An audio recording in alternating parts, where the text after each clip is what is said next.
What's on your evil mind? Hold your insulting tongue and mark my words well. How about this rumor that you are really hired Mr. Stark?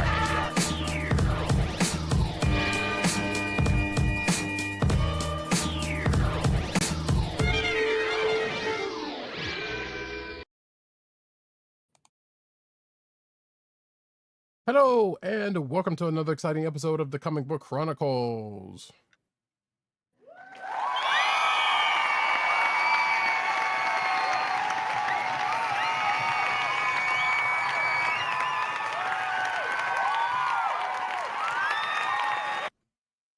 I am your host, Roddykat. You can find me at Roddykat on Twitter and Blue Sky. You can find me at News Nurse Need on Twitter and Blue Sky. You can find me at CBCaps on Instagram. South Carolina with Columbia down the way. And, excuse me. And the sound effects you've heard come from none other than our man in Brooklyn, Agent_70 on Twitter, Instagram, Blue Sky, and Threads. What's up, everybody? Co-hosting from the Borough of Kings, we're back to give you the best we got. Representing BK to the fullest. I'm just a kid from Brooklyn. Shout out to Anita Baker for that also. I didn't even mean that. Yeah, there you go. But it still worked out, so that's great. Exactly. But yes, folks, and you can find this here podcast on the Cold Slither Podcast Network. That's cspn.us. Do it today. You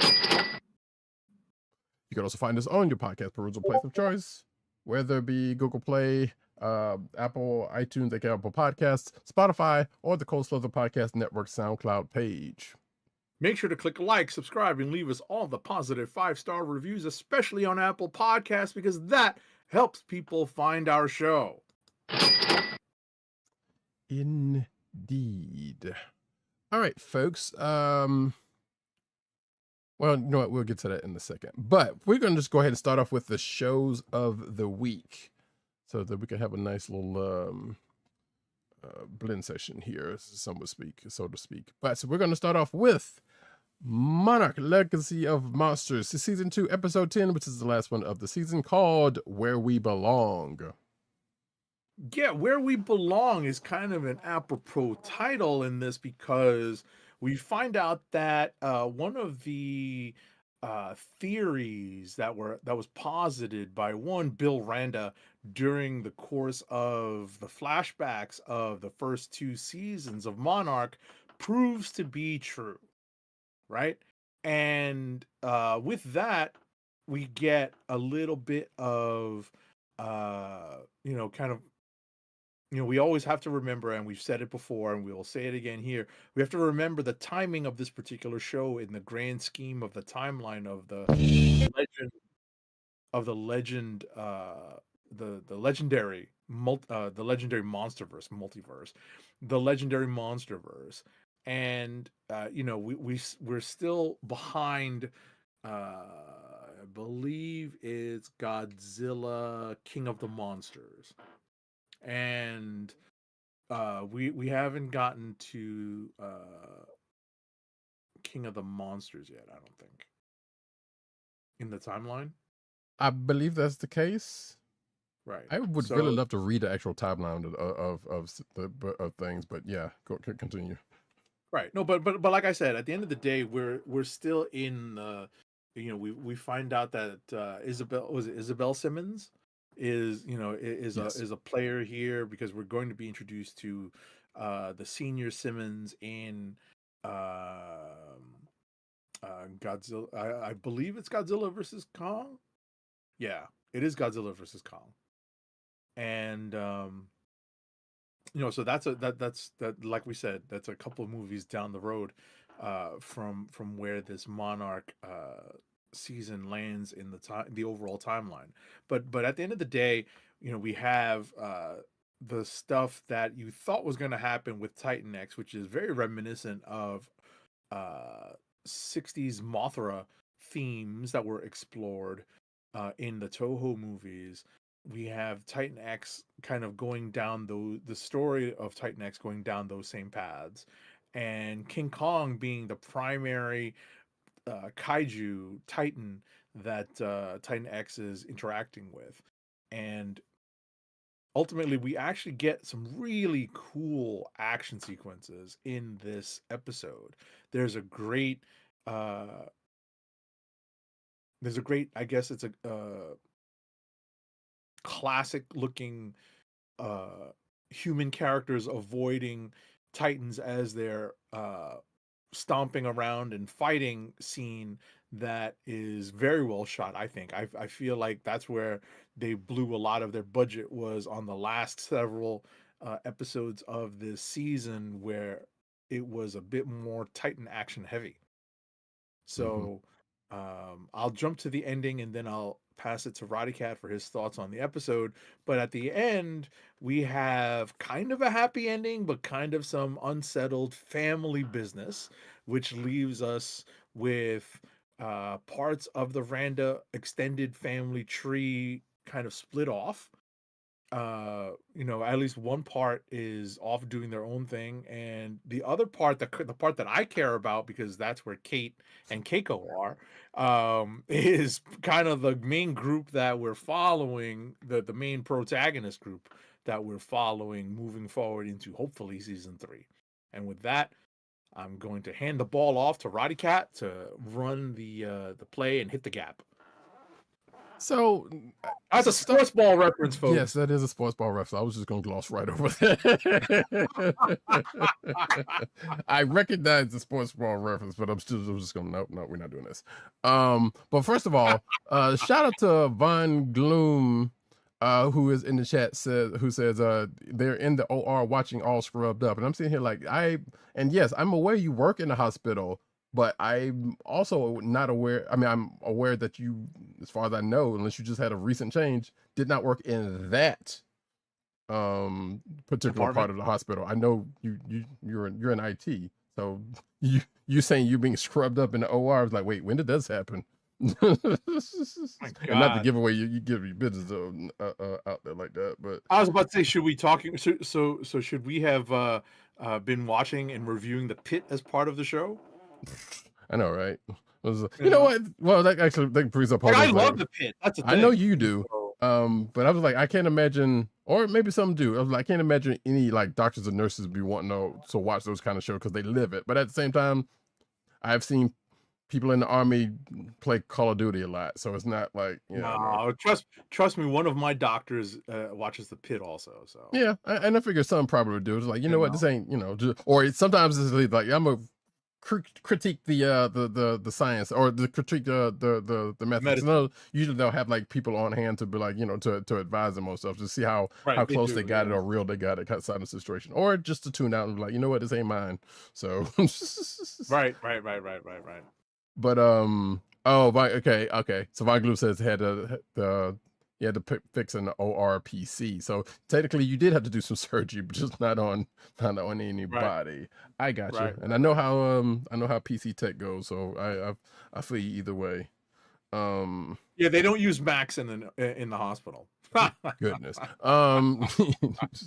But anyway, back to Monarch. So Agent 70 brought up something that I'm glad he brought up real quick at the end of this, because I guess if we're starting backwards, I say all the glory stuff later because I got a whole bunch of nits to pick. Because yes, I was wondering for a time while watching it whether there was actually going to be, and we still don't actually know if there's going to be a season 3 or not. Because part of it set it up the way to where it was like, yeah, okay, so here's some stuff that's left out there to where if we do get a season 3, then there we go, we're off and running. But part of it is like seemed like, well, this is it, which I understand. Sometimes you gotta, and especially nowadays, you gotta kind of bake that into your endings, because you never know whether you're going to actually get another season or not. Right. I feel fairly confident given where they are. And they're probably going to get them. It's just a matter of them actually announcing it. But again, you still have to do that. So it wasn't necessarily confusing to me, but it was like, okay, so why are they just, you still have to question, like, why are they baking it in like this is it when, and then have this other stuff in here that's kind of left out there, which I just explained why. So we'll see if whether we are actually gonna, because they left a really big thing, especially at the end of the season. Going back to some classic Toho stuff, one would say that could potentially lead them into, or could be the crux of a season 3, if Yeah, I or forgot when they about do that. right. I absolutely forgot about that part because there is a reveal that is a teaser, kind of a teaser splash page, as it were. That's what we use to in comic book terms to describe this. Right. So we have a cool reveal that is tied into a character that is revealed in the movies. So it's pretty fun. It's pretty Oh, fun, and my hope is that there is a quick announcement for season 3. Yeah, here's hoping. Like I said, I have not seen one before we went live, but I'm sure that hey, it'll. And it's been a week since that show, so it's just a matter of time, I suppose. And seeing what Apple wants to do with this thing. Von Gloom says I can't escape medicine. Also, it says that going to need Gamera and Jet Jaguar to appear. That's funny.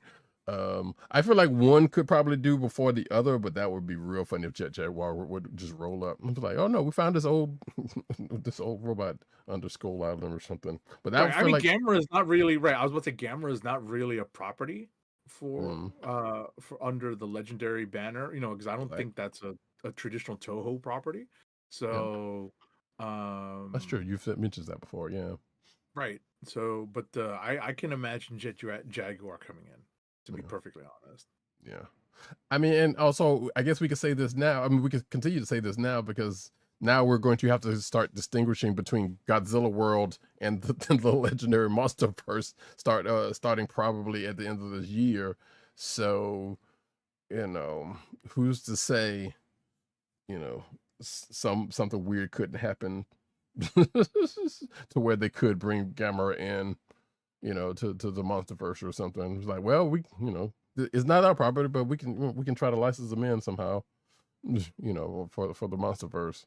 But that being said, all right. But yeah, it was a good ending. Like I said, the whole, will there be a season 3 aside? And yes, as Agent 70 said, the Kate and Keiko's sections were interesting, which also, where did, slight spoiler, but it was a week old show, so some of the band-aid is going to get ripped off of this. Where the hell did Keiko learn how to drive like that? Because we saw some drivers, obviously we've never seen, because we have rarely seen too many of the characters drive at all, outside of like Shaw and a couple of others. So, but you like Keiko kind of got behind a wheel, and it was like Fast and Furious. Right. Actual. Right. I was about to say she borrowed something from her actual scenes in Fast and Furious. Wait, was she actually in? Yes. Holy shit. Yes, he was the young lady that was basically Han's ward in Fast 8. Oh, that's her? Yeah, that's her. Holy shit. Wow, she grew up good. That's her. She doesn't come back for Fast 9, right? She did not come back for Fast 9, but she was in Fast 8. Holy shit! I did not put that. So she put exists, that together. right? So Anna Sawai has a character in Fast and Furious. Oh, Anna Sawai. I thought you meant Keiko. Oh, I'm you sorry. mean Kay? I'm sorry. Kay, yes. All right. So Keiko. I'm sorry. So that, because I was confused. I was like, wait, I don't remember Anna Sawai's character driving, but yeah. Keiko can do no wrong for me, so I don't care. I mean,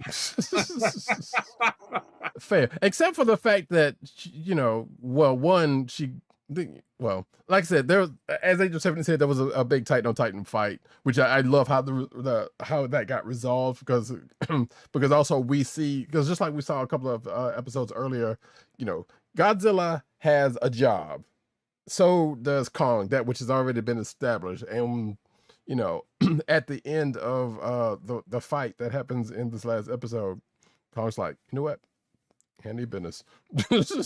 Yeah. Go and do your thing. So, peace. But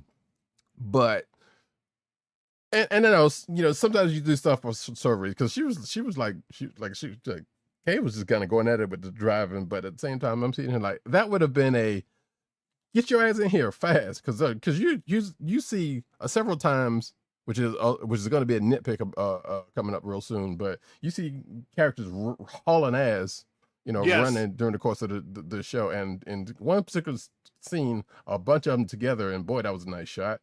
Of all of them running, some more than others, obviously, but I'm like, get your ass in this thing and let's roll, and that didn't happen, and of course led to a whole nother thing. It's like you're gonna see the rest of the show for that, but which also brings me to the start of my nits. So Buck, the nits I'm going to pick.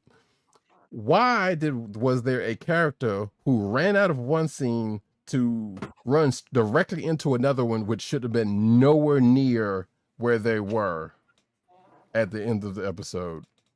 Because Kate's like, I gotta go, and I gotta go and get, whatever. And then she just runs out the scene, and then poof, she's in the next scene. I'm saying, like, there's no fucking way. I know time, you got to do things. It's just short, so you can't just have everything here. But there's no way. There's some suspension of disbelief that you have to happen in the show, such as also there was a GTA heist, not GTA heist, but a GTA slash carjacking. A carjacking, yes, happening. It was a literal carjacking. Yes. It's all about making that GTA. But and then like a scene we got later that before we got GTA 6. Oh Jesus, not you. I mean, I only know because it's a meme, I guess. It is definitely a meme, yes. One that I have been long sick of, but at the same time, sadly it's ended up being true in a lot of cases. But right. That being said, so that being said, you see the carjacking. Right. Oh, go ahead. Yeah, you see the carjacking. No, go ahead. Good. I'm sorry. You see the carjacking, and then a scene later, where did this other Jeep come from? Which was not even there. It was in the back. It was not. That Jeep was not there. They were rolling in a tandem, right? They were rolling in a tandem. They were. Because we saw Shaw and Kiko back to back. They were rolling back to back. That's how they were. That's why they were able to jack up two. I thought it was only one Jeep. No, there was two rides. Okay, it was one Jeep and one kind of ATV, all-terrain vehicle. Where it's one of the larger ATVs, like a mini dune buggy type thing. Right. Okay. Maybe it's because they focused on the jacking of the front vehicle. Then is probably why I didn't pay attention to the one in the back there. Because I'm seeing it like, wait, where the hell does other Jeep come from? That a character ends up happening. I'm like, okay, that makes sense. I'll rescind that net. I still got plenty. That was just me not paying attention. So, there's a whole lot of, at first you're like, does Kentaro actually have a plan? And we come to find out that kinda. Right. So Kentaro's plan basically is a lead into what Apex really wants from Axis Mundi, right? Because they all it's all about the time travel and 1 year, 1 day in Axis Mundi is like a year or 2 years or 10 years or however long in the real world. Right. So, or our world. Well, that was wait. Is it Apex's? Because we know it's Isabel Simmons. So that was her plan. I'm sorry. Yeah, Isabel Simmons' plan. Yeah. I'm not sure. We're still not entirely sure what Apex was trying to do. Exactly. Like Apex is is going to lead into Mechagodzilla, right? That's we know that. Spoiler alert, right? Correct. Yes. But in terms of Isabel Simmons, I guess her plan, her grand scheme is to play into the whole the time travel effects, the time delay effects. It's not really time travel, but time delay. Right, basically. So therein lies that. So all of that kind of comes out in this episode. Why the hell would you put a person, even if you didn't think they were a threat, into a room that was easily MacGyverable? Because they threw Kate in just a storeroom. It was like, oh yeah, no, there's a story in here. We let it go. I'm sitting here like, okay, there's a lot of shit. I mean, she had to do some science to get out. And she's a with science a teacher, sure. paperclip. Yeah, right. That's what I'm saying. She's just MacGyver and shit. I'm sitting here like, you could have at least tied her hands up. She couldn't have, it would be harder for her to move, but they weren't thinking nothing about that, Right. So I'm just like, so she just left her their own devices in a big ass storage room full of stuff. I'm like, all right, well, we know she's getting out of this. All the materials that would be necessary for her to escape. Right. So and of course, and the other nitpick, which was kind of funny, I don't know if you noticed, when the last part of the plan kind of come in action to get Titan X back on track, they, obviously we saw the helicopter that they used previously, but we didn't see the inside of the helicopter as far as I can remember. Why the hell they had somebody's home stereo system inside the helicopter? Because they were watching Apocalypse Now. Apparently, or something, and that's what they were using. But the thing is, that's what they were using to draw Kong. Right, I know that, but that's what I'm saying though. Right. But if you look at the components that they had in there, you would think, I was like, okay, they got some kind of sophisticated. Yes, it's going to be some sort of system. No, they just had somebody's a receiver, stereo receiver out of somebody's house set up to it. I think that's fair. I think that's definitely fair. But like I said, somebody saw Apocalypse Now one too many times, and wanted to reenact that. Like that part, sure, I get it. They had to do with the but that's just I had to laugh at that part. It was like, this is so stupid. And like, wait a second, wait, didn't they have a similar scene in Kong Skull Island? I believe they did. Probably at the beginning with Sam Jackson's crew. Yeah, probably. I would need to, because there's been a couple of things that was referenced back to Kong Island in this episode also, by the way, but we already knew that coming from last episode and the revelations therein. So because there was even a reference to another scene in Kong Island, in this Kong Skull Island, Kong Skull Island, talking about when those people, before they got carjacked, I think that was in a reference to Kong Island, or at least something in there was anyway. But beside the point. And actually, I don't want to take too much time because let's just say I just had a few pits. Even though I enjoyed the episode, and obviously it's a thing you turn your brain off a little bit and just kind of run with it. But there were the couple of nits that I was getting at. It was there, and there's a couple of more that was just like, yeah, why? But obviously, some things from last couple of episodes also came out because, Keiko and Shaw finally talked about their separate missions. And of course, right, there was conversation behind that and whatnot. And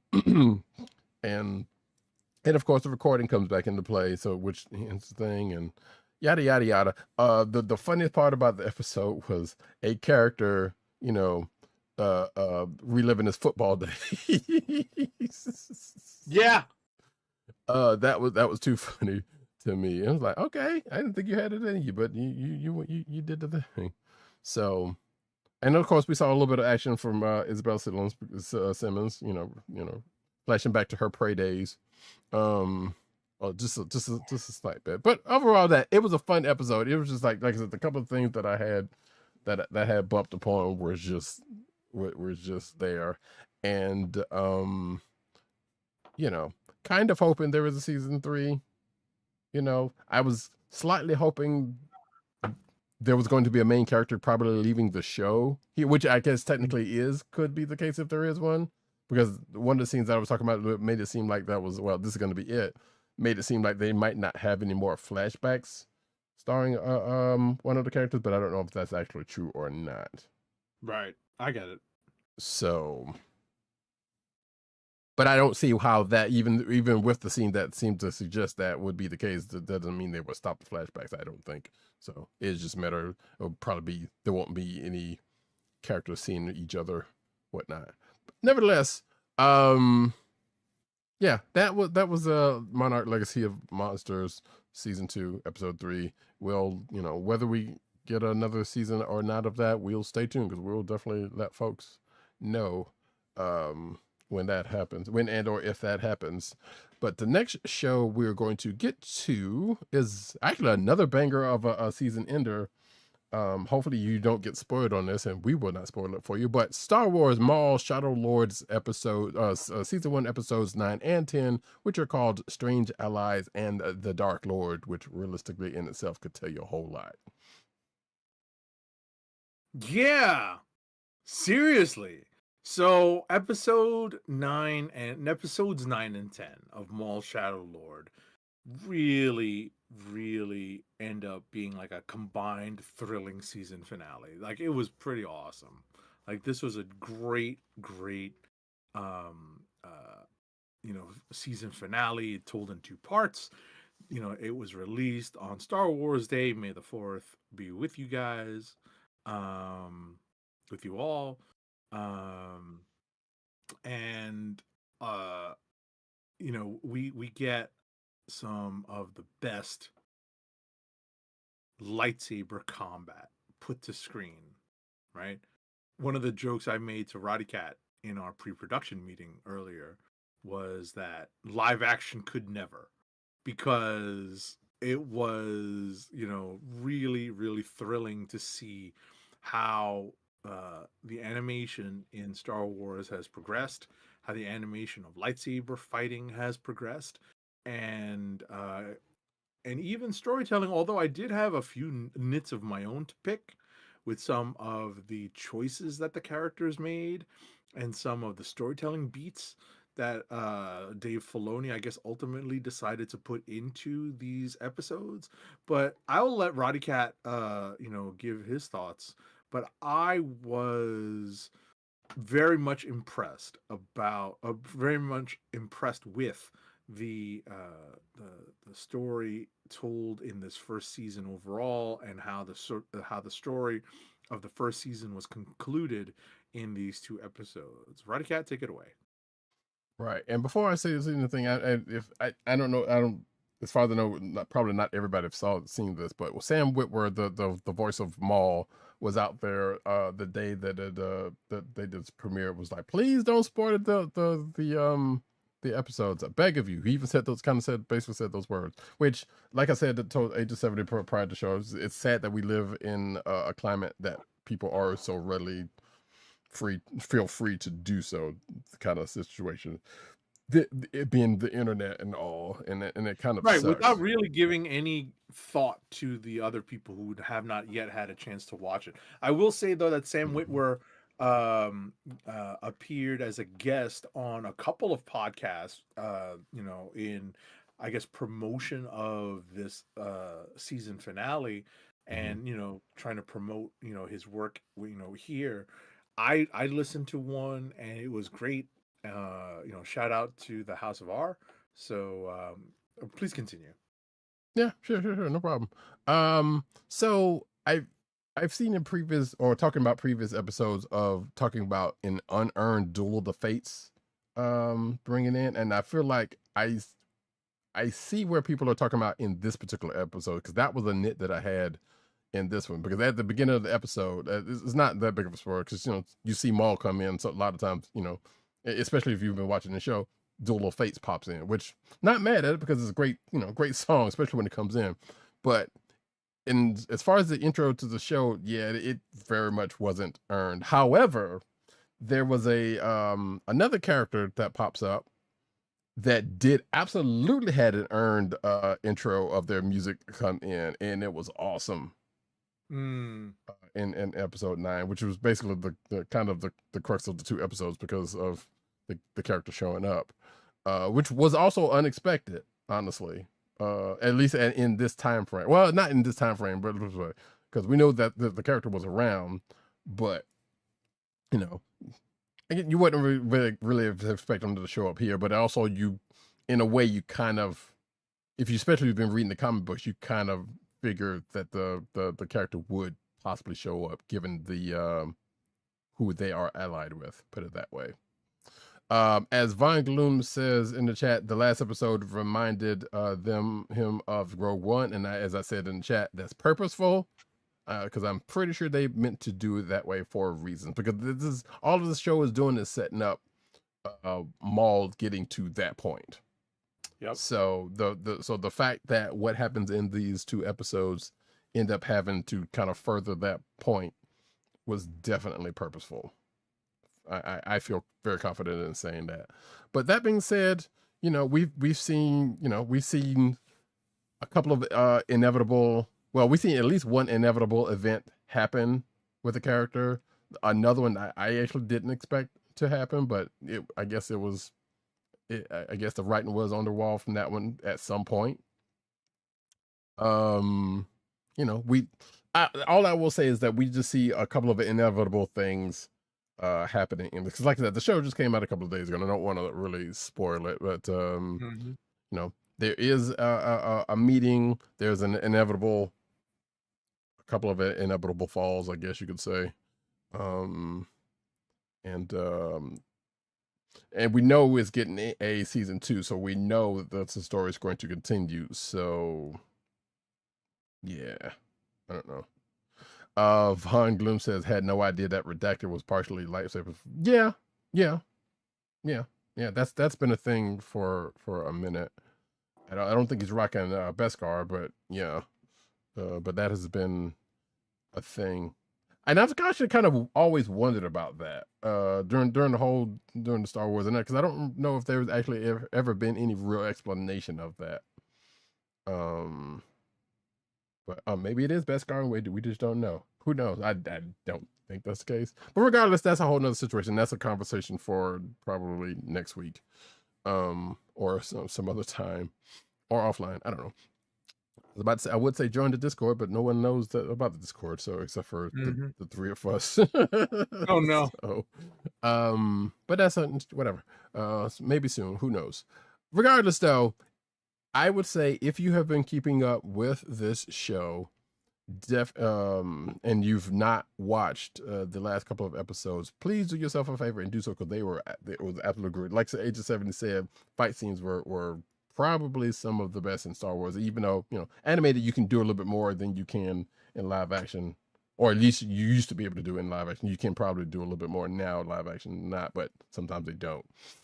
Right. But the fight scenes were pretty good. Von Gloom says, for the most part, he, yeah, that is also true. But also, it was a different time. You got to think about when that was the case, because things being things, put it that way. Things were things back then, and they didn't have a budget, and they just like, well, you don't have to write too much of them, just do this to them. Right. Also, Maul so they kind of fleshed a lot of that out in the animated stuff that we had gotten over the years, so because they could actually do that. But Von Gloom also says that Maul is the scorpion in the frog is the scorpion in the frog and scorpion analogy, and I'm not entirely sure that I know that analogy, but sure. Yeah, I get it.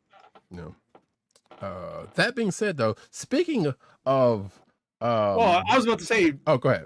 Von Gloom, if you need to hear Vincent D'Onofrio say Vanessa, I'll give you that. We can all do that. Vanessa. So I'm glad that's a nice little segue, because I was going to say, speaking of dueling fight scenes, Daredevil Born Again season 2, episode 8, which is the last of the season, called The Southern Cross, had basically dueling fight scenes in it, leading up to the end of the episode. Yes, it did. It did. So, this season finale has a couple of interesting plot twists in it, right? Where if you're unfamiliar with the source material, right? This is not directly adapting Born Again, right? But it's definitely pulling from elements of relatively recent comic book runs, elements from the Bendis run. It looks like they're about to jump into elements taken from the Brubaker run, and they may very well end up taking some stuff from the Zdarsky run that came relatively recently. They may not stretch into the Sewell run, but they kind of have, because they've already taken Muse from the Charles Sewell run. So they're definitely adapting big chunks of the influential Daredevil runs, to create their storyline. this episode I thought was done really well up to a point. I think the point where they lost me was, here's a little bit of grace for you, and I'm like, stop, Right. stop. We're stretching it just a little bit. Right. I'm like, well, at least he's not forgiving him, right? Because that's when everyone loses me. I'm like, no, you can't forgive that. But in all seriousness, there's, like extending the Kingpin of all people grace just was killing me. But we know that this is part of the ongoing saga and the ongoing story of Daredevil, Kingpin, New York City, and Hell's Kitchen in particular. So I'll hand it off to Roddykat with my, with my overall take on this season of Daredevil, which it was good. I liked it. I'm not a big fan of where they're going with the Muse character, to be perfectly honest.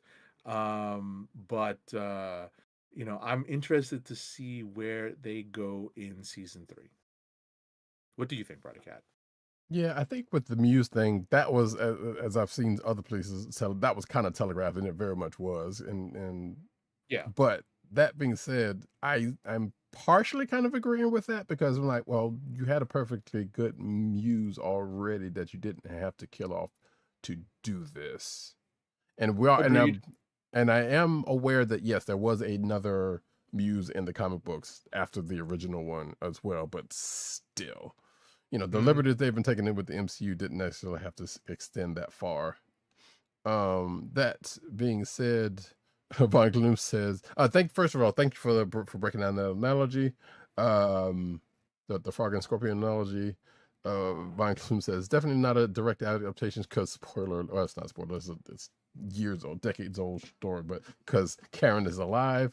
Yes, but also, to your next point, Von Gloom, who thought Bullseye's experience signaled her death, but Disney and Netflix had other plans. True, but also you have to also remember Sister Maggie's still alive, also, which also would have been another Bullseye thing. Had things going directly comic book, so remember what I was going to say is Karen was also alive for Born Again, but where she died though. No. Okay, I don't know. No, Karen dies in the Kevin Smith Daredevil. But that's later on. That's like 2001. Or no, 98, I think. 98, 99. No, very late 90s. So, right. Regardless, after the fact. After this. Yeah, exactly. She was, unfortunately, in the original Born Again, she was a porn star drug addict. And that's why it's not going to be the strictest adaptation of Born Again. Right. And given some of the beats, if I remember correctly, that they put in either the first season of this and or the Netflix series, they had probably that ship had passed anyway. So that being said, though, yeah, part of me, and this is not a spoiler for the show because it didn't happen. Part of me, well, I guess slightly, but part of me thought that there was going to be a slight, let's just say, King Kong X-esque ending. Even though they weren't going to basically, roll off the character like that. But because basically, I'm going to just go ahead and say it. This is definitely a spoiler alert because this has been brewing the whole season. There's continues to be the real world allegory here. Specifically with one particular event that happened last year. On the early parts of January, or has it been 2 years? Wow. So I'm like, you can tell that one very, very clear in this particular episode. Yes. So, which I'll get this kind of one of those things like, you know what? Sure, they were gonna do that. I guess that's not that big of a surprise given everything they have done this whole season. But part of me thought that part of the ending was going to be ending like, say, the end of King Kong in a way where, how in the King Kong, the end of King Kong, he's swatting the planes and then ends up falling off the Empire State and falls to his death. I feel like something, even though it wasn't going to be as big of a fall than that, but I figured something like that would have happened and it would just been like, oh, now he's in jail or something. I don't know. But apparently, yeah. Like I said, it's only by the grace of the fact that that I knew a little bit of things a couple of things that had happened, and even though I don't read Daredevil, that I knew was a thing from the comics happened. You could kind of see those coming in this episode as well once you get to a certain part. Right. One a certain specific part, especially if you are up on the comic books. If you're not up on the comic books like that, then yeah, you won't see half or any of that coming. But like I said at the beginning of this, there's a couple of dueling hallway fights that we saw a little bit of somebody kind of coming in to using their joints, and we don't necessarily see the telltale flash of it, but we see it. So it's like, all right, this person's got their, this person's got their thing in the fight. But I don't know. There was a couple of little things in there that I would love to say that would be spoilers that I won't mention. But like I said, hallway fight. You check my part that out. Even they stepped up with like a dual one on a different end, and the other part of that fight was kind of crazy because you just wilding.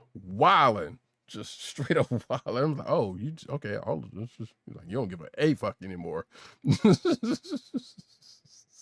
But also we see, yeah. I mean, we get to see the Kingpin unleashed. Yes. Right. Yes. Literally unleashed. So yeah, so I wanted to circle back very quickly to something that Roddykat was talking about. There is a direct reference and allegorical story event in this finale of Born Again that harkens back to events in January 2021. So Thank you. That's how long it's been, which is Right. crazy. But Feels like it was yesterday. unfortunately. Yes. Right. But yeah, the part that Roddykat is referencing where the Kingpin is not given license to wreck shop, as Roddykat is wont to say, but he's definitely taking on all comers. Yeah. And all comers are not coming correct. They are not coming prepared. And I'm like, seriously? You got to come at this guy either in waves or with some stuff. And if you're not carrying some stuff, do not engage. But they're not thinking. So exactly, and I don't think half of them wouldn't. Well, any of them would, because they would have never, unless they were there at the fight, they would have not have seen him first. They were just like, "Oh no, this is some big dude. We could just take him." Yeah, and he so proves crazy. them completely wrong. So crazy. Yeah. So, Von Gloom asks, "Do you think the second Muse is Disney's way of doing Typhoid Mary story?" I mean, it's possible, but no, I don't think so. They would have to set up something. Interesting take, but I doubt it. I think it is definitely the whole second Muse thing that Roddykat is referencing in the comics. Right. So, and again, they would have to set up there would have to be another thing they would have to set up for Typhoid Mary to be thing, because as we know, she's a mutant one, which they could probably do, but I don't think so. I think just not Muse 2, push it. But that Muse 2 Electric Boogaloo. Exactly.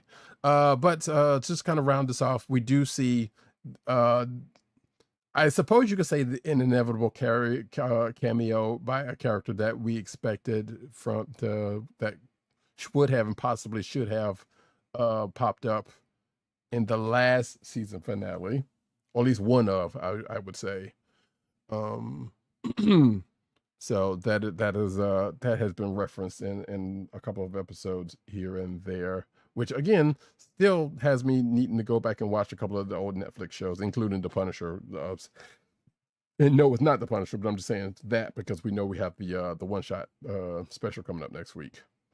But yeah, all in all, a pretty good end of the season. Like Agent 70 said, they did kind of push it with the whole, with the one part about how they did it. But that's also been a thing that they kind of done in a couple of places in the MCU. Like we kind of saw it in I was about to say the Captain America Hulk movie in a way, because we know You know, as much as I hate to say, well, no, it's not even much as that, because hell, fucking Steve would have had a problem taking down the Hulk, but you had to basically talk him down. Spoiler alert, folks, you had to talk him down instead of actually fist fighting, because you're not going to fist fight the Hulk, which Right. at one part seems like, okay, well, this is a silly way to do this, because, like, you know, I don't think any actual, if it happened in real life like that, something like that, that I don't think they would back down that just like that. And here too is where I feel the same way, but also, would they have devolved into another Daredevil Kingpin fight like they did it, you know, a few different times before, including a couple of episodes? No, because they would have looked like, yeah, we've already done this a couple of times. So if it had ended like that, that would have just been kind of dumb and Right. stuff. So Like, they we've kind of had seen to this do it. already. So yeah, Exactly. A couple of times. So I was like, you know what, we don't, you know. So they had to. And I'm not giving them anything on this, but I assume this is the only other way they could have done that, you know, just to kind of end it on a fairly proper note. Like, what are they going to kill the Kingpin? No, they weren't going to do that or anything like that. So that would have been the only other thing. So, yes, and Von Gloom references a season 1 issue mishap that's where somebody crossed the Kingpin and the Fisk took it to him. Right. Yes, very much so. Which that scene still is like, man. Whew.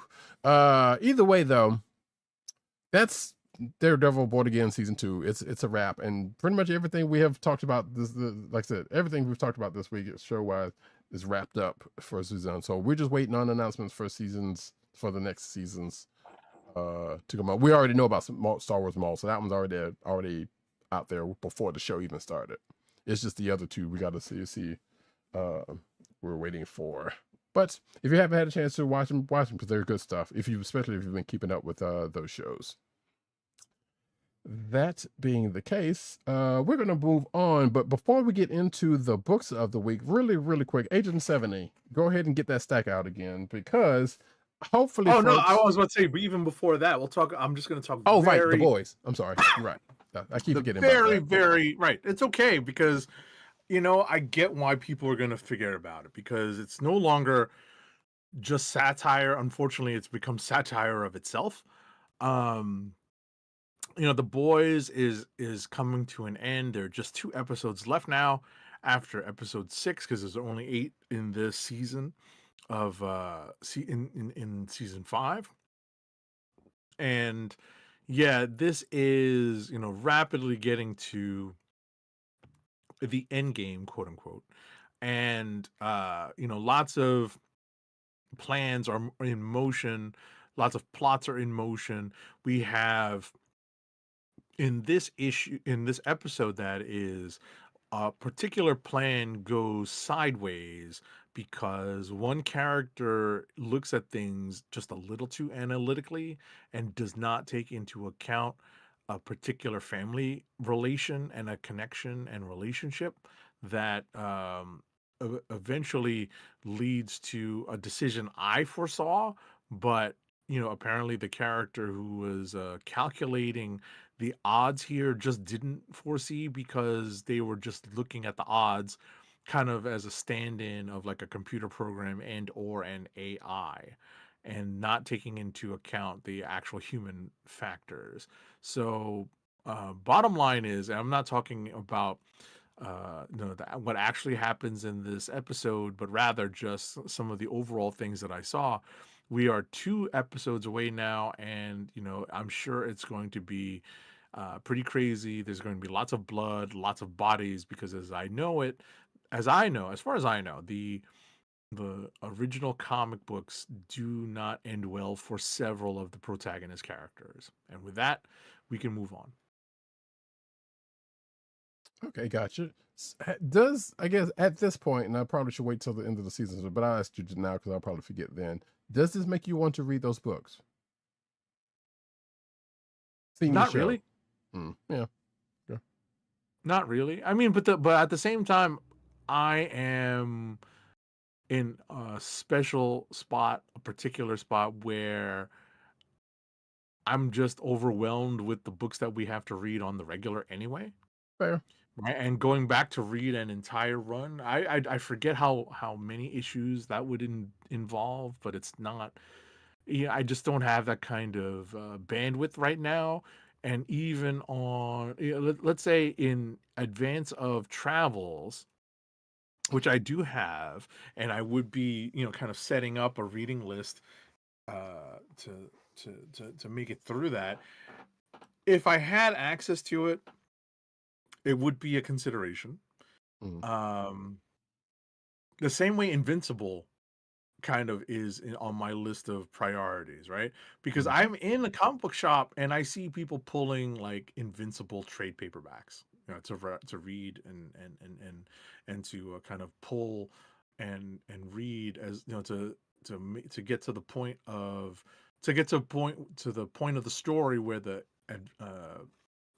where the animated series left off. Right. Right, they're working their way there, or they're slowly working their way past it, so they don't get too far ahead, so they can see what might happen in the next season, right?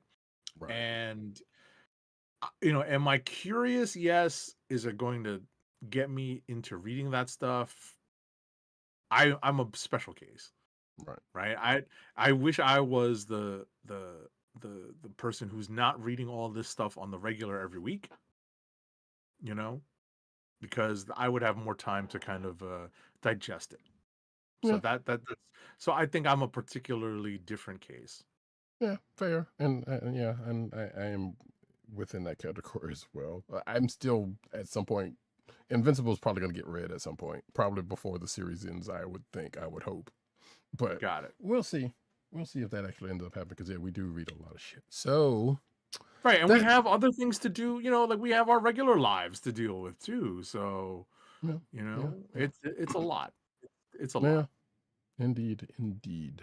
But yeah, so before we get into the books of the week, Free Comic Book Day, aka Comics Giveaway Day, happened this past Saturday as of this recording, and I forgot to Now I mention can that grab last the week. stack. Yes. And I totally forgot to mention that last week. But hopefully, folks who were able to partake of it, one, did go, and two, is most especially supported your local comic book shop when you did go there and not just picked up the free comic books and bounced, Right. because they have to pay for those books, man, to go in and do something. And a lot of times, as we were talking before the show, and it's usually known they usually have sales on that day, for to kind of I'm for just gonna step to the people. side just to grab something to bring on camera. Okay. No, I'm not So going anywhere. okay. So that being the case, and Von Gloom, if you're still around in the chat, did you get out to your LCS or to an LCS and partake of Free Comic Book Day, comic giveaway day? Because and there's going to be a little bit of rattling here, so I'm just going to do.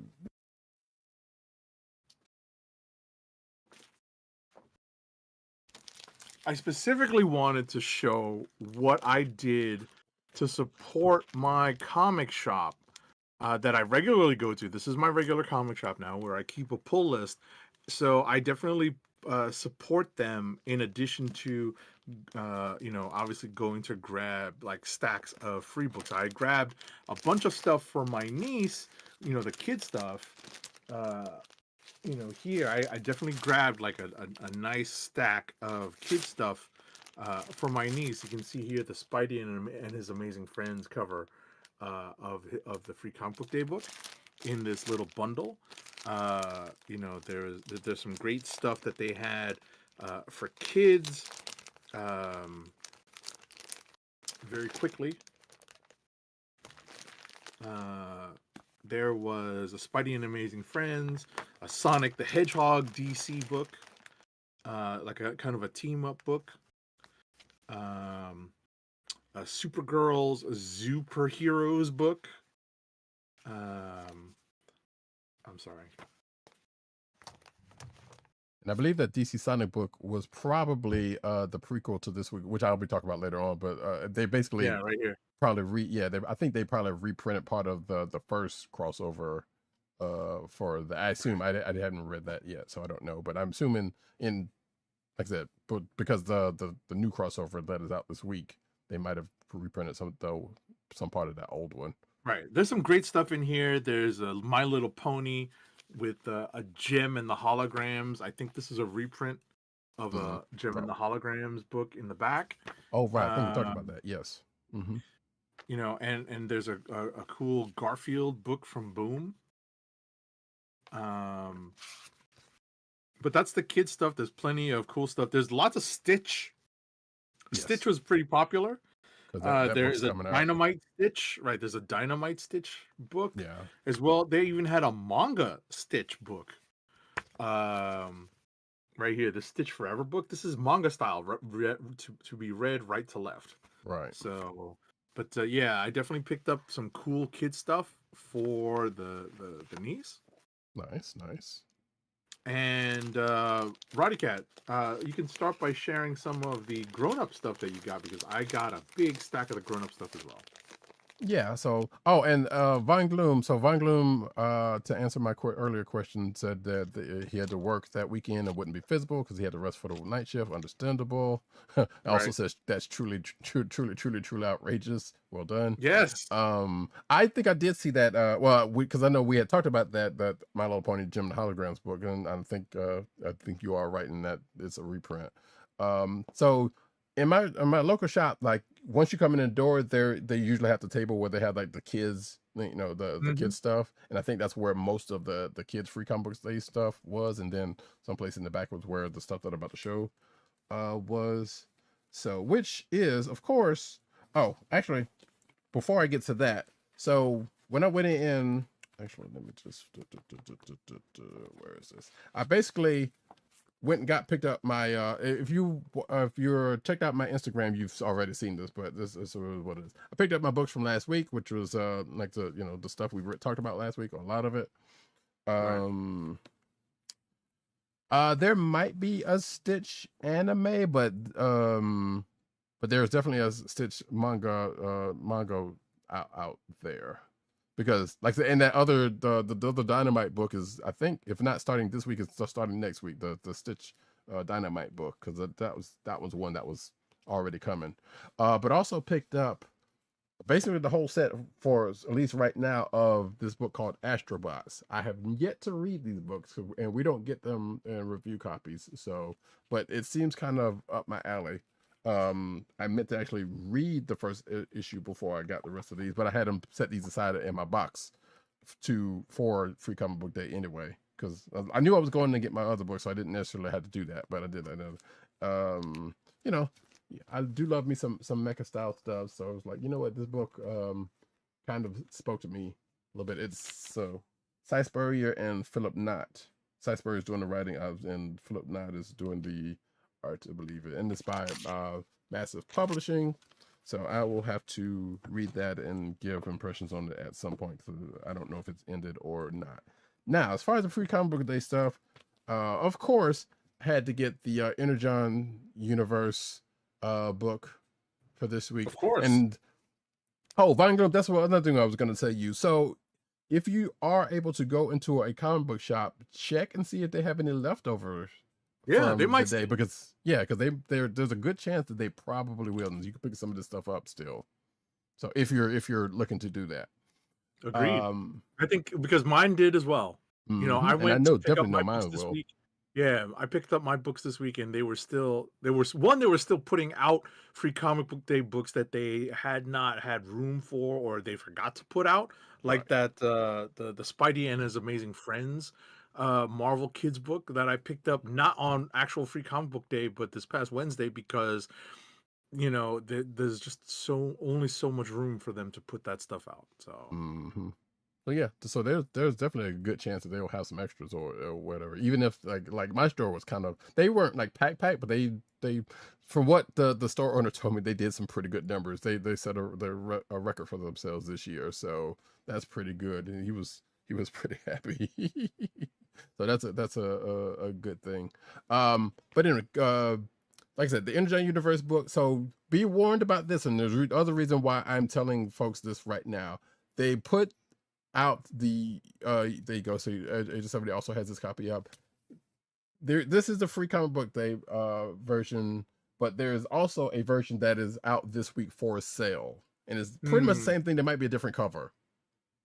So I would suggest that if you are looking for this particular one, see if they have any of the, unless they're kind of not necessarily shady, they might be either putting the free comic book day book out with a price, or hiding those and putting out the ones with a price tag on them. You know, if they're that type of a shop. But still, look around to see if this is so, because you might still be able to catch this. And of course, this is the Energon universe, so it has G.I. Joe, Transformers, and of course the forthcoming Mask. So I haven't had a chance to read this. Otherwise, I would have put it on my sheet for the books that we were going to talk about, but I didn't have a chance to read it yet. Next up, though, real quick. I probably shouldn't show this one, but I will. I don't care. Gun Honey doubles down. So this nice.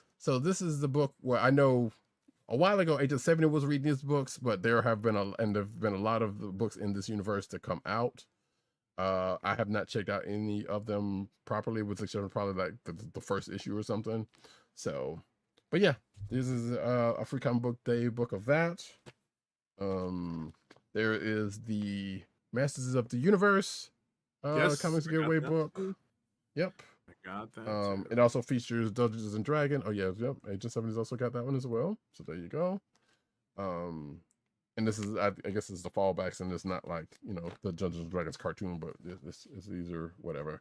I have the Avengers Armageddon book.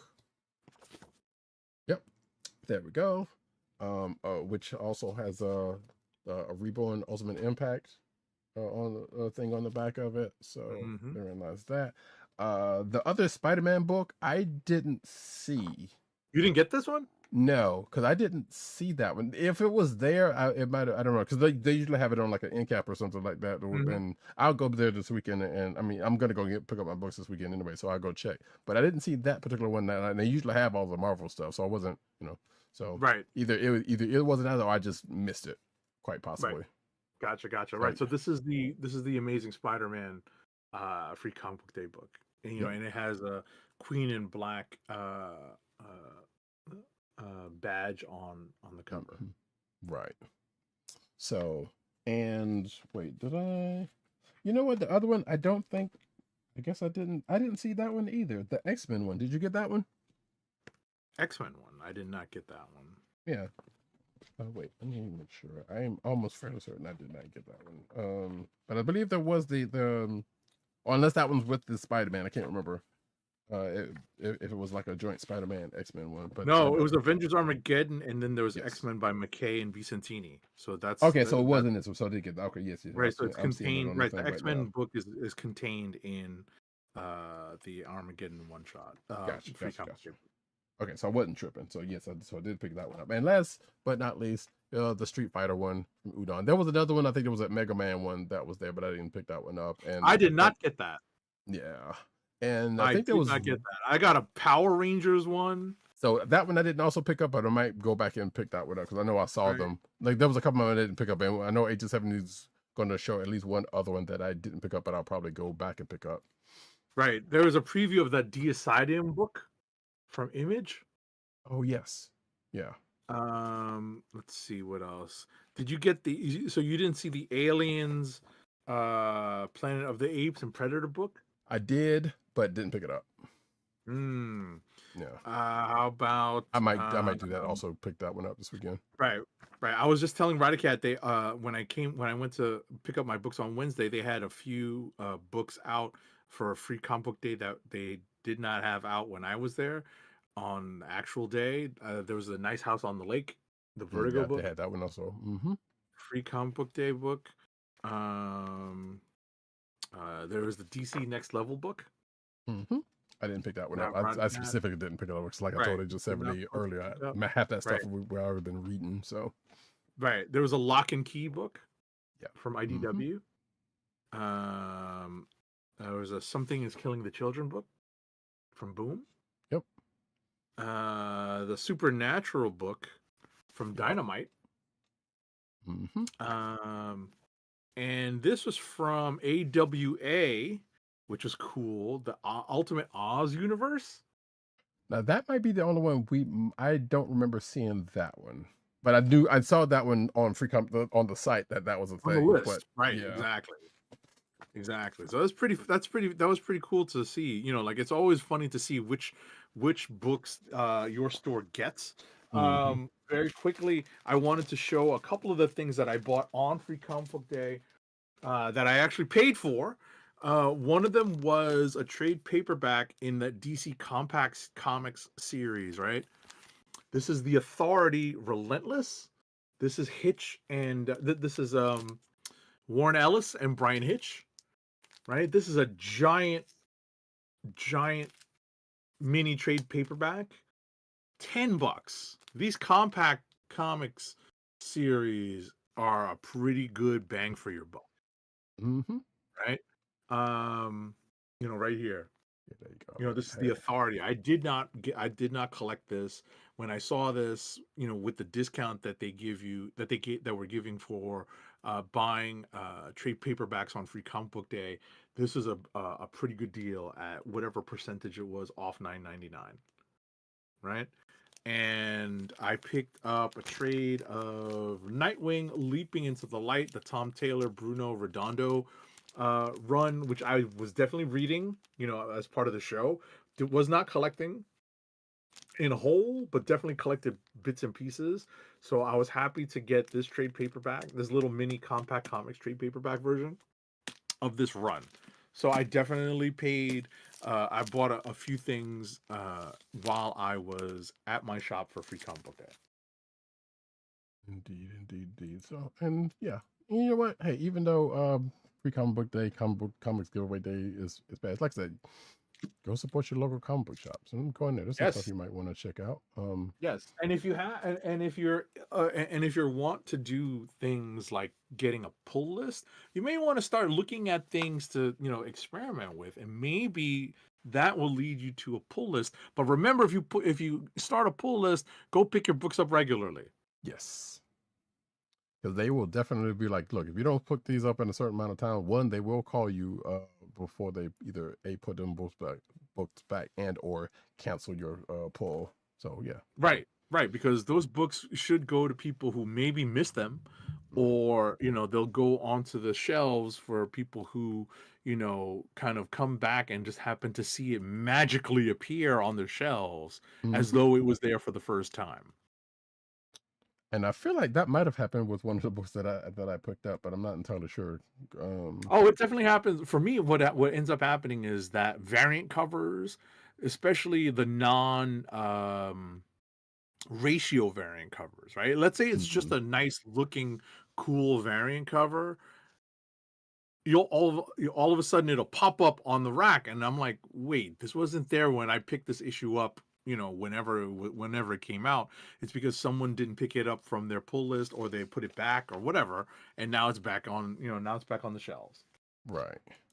And I don't know how your shop is set up, but usually there's the spot with the new releases, and then last week's books, and then of course there's either this and or the stacks, which is the old books, and then there's like well, here's the stuff from like the last couple of weeks, last month or so type section.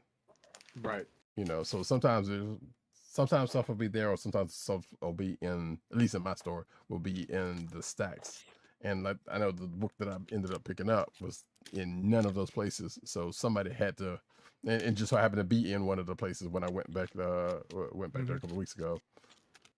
So it just so happened, it's like, oh, okay. And I don't think they just got any more, in this particular case. I don't know how much this book is getting picked up anyway. So, but we should, or maybe it is. That also could have been the case, and people kind of came in and be like, hey, do you have this book?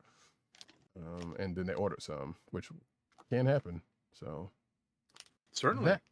That being the case, though, yeah. So that was Free Comic Book Day / comics giveaway day. For me, it's like I'm gonna call him Clay, but since there's that whole other thing where they changed the name anyway, I guess maybe by next year we'll get used to calling it a comics giveaway day. I don't know. But we're going to go into the books of the week that we have in common, starting off with Batgirl, number 19. Batgirl number 19 is published by DC, is written by Tate Brombell, Pencils and inks on this book are by Takeshi Miyazawa. Inks are also by Juan Castro. Colors on this book are by Mike Spicer. The title of this story is The Curse of the Blood. This is the finale, the third book of this story arc. So we have a lot of cool kind of things coming to fruition. A blood pact, a literal blood pact that is made to save the lives of several of the protagonist style heroes, right? Members of Batgirl's literal extended family. And the story concludes with her realizing that she should not compartmentalize one family group from another family group. And I'll hand it off to Roddykat for his thoughts. Which I feel like this was the end result of this arc, if there was anything. And in the famous words of Dom Toretto, family. Because it's pretty much what all this was about. So yeah, I mean, there's really not much else to say that won't give away the story, and that would too many people would even understand at this point. But cast and crew was on a quest, and it had to do with some other a couple other family members and some family history that we saw a bit of. And sometimes, I don't know if this is an actual word, but breaking generational curse. Right. In a way. Right. Or dealing with generational trauma. Yes. Yeah. Yes. So in the end, like Agent 70 said, the two parts of the family kind of come together. But also, as Agent 70 will likely mention, it is referenced for a particular reason that the events of this arc presumably take place before this week's Batman. But he will get to that when he gets to his books, because I did not read them. Read it. But the next book that we have, and actually the only other book that we have in common, to be honestly, is Fantastic Four number 10. Fantastic Four number 10 is obviously published by Marvel. It's written by Ryan North with pencils by Humberto Ramos. Inks are by Victor Olazaba. Colors are by Edgar Delgado. Letters are by VC's Joe Caramagna, the hardest working letterer over at Virtual Calligraphy. The title of this issue is Earth versus the Invincible Woman. And that's pretty much a good descriptor of what happens in this issue. The battle of the Fantastic Four in their movie costumes versus the invincible version of the Invincible Woman, or the Invisible Woman, comes to Earth. Thanks to the best marksman in the Marvel Universe, apparently. They didn't call Hawkeye for this one. I'm glad you said that, because I exactly had that mention in my notes. Oh, really? My notes, but yeah. No, I did not. Not. I'm like, wait a second. So Ryan North is just coming right out and saying it? And through the person who would be close to Hawkeye for them to say something like that at that. Right, I'm just saying. So, I don't know if they're just gaslighting him, or what you call it, or blowing some hot air or what. But I got offended on Hawkeye's behalf reading that. Same. And that come on. But anyway, but I also took it as, wait, Bullseye was just in Daredevil Born Again. I have no reason to believe that this is any part of the reasoning for that, but that's the reasoning I'm going with. Like, okay, Bullseye was in Born Again, so they just had to pull this character out, while the iron is still hot. I guess. But in any event, the story has one of those classic kind of, not conclusions, but resolutions when dealing with an almost overwhelming foe. One of my favorite little side bits in this, or kind of side stories that they address in this is what led to a distress call in the first place, and how they deal with the person or the entity in distress. I rather like that. And obviously, we're dealing with a transformed interpretation of the Invisible Woman here. This is, part of an ongoing kind of character uh, uh, redo or rethinking. So, your mileage with that might vary, but I rather like it. I'm still unaccustomed to, uh, not uncomfortable, just unaccustomed to the Invisible Woman being at the forefront of the decisions made as part of the Fantastic Four. But that's something that we're all going to be dealing with for the foreseeable future. Roddykat, what did you think? If you ever wanted to see what an uncapped, basically unhinged Sue Storm could do, on her own, this issue could pretty much get you there. Given the antagonist here. Now, that being said, this issue kind of moves a little bit because it kind of hits from one beat, because this is kind of continuation of like them dealing with fake Sue, as I'm going to hurt and call her, to going back to the original, to the original thing, as Agent 70 just mentioned, being the case. Excuse me. And also in that, you probably in all, it's not necessarily a classic comic book style, but definitely it's something you see more often than not.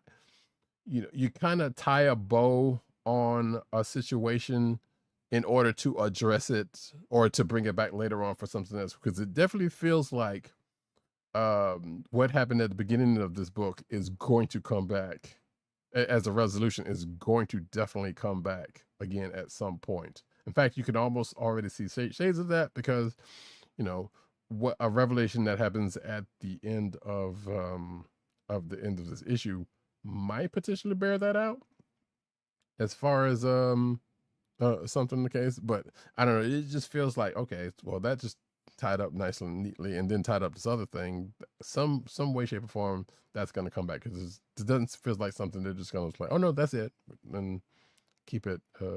And just let it go for decades upon decades, as a couple of strings have been out there. Thanks, Claremont. Let me stop. Claremont didn't deserve that shot. He didn't deserve that shot, but still. Shot fired. Yeah, he didn't deserve that.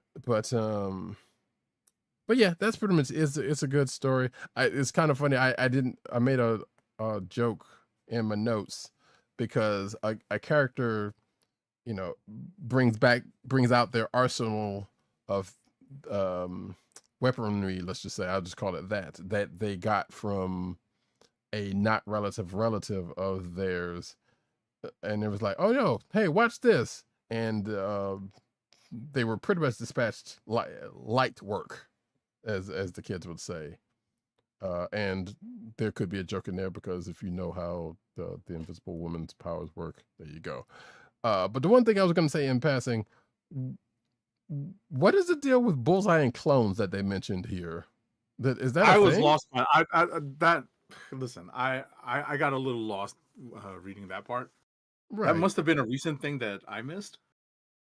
Right. Because I was like, wait, what? Huh? I mean, we can check it out in the Googles. Oh yeah, definitely. I didn't. Like I said, I read just right before we went on, so I wasn't going to sit there and do that then. But yeah, that was definitely sometimes like, now I want to know what the heck that's about. Situation. It was just an offhanded comment by between the characters, so I don't know. Either way, issue was good. Fantastic Four. I know.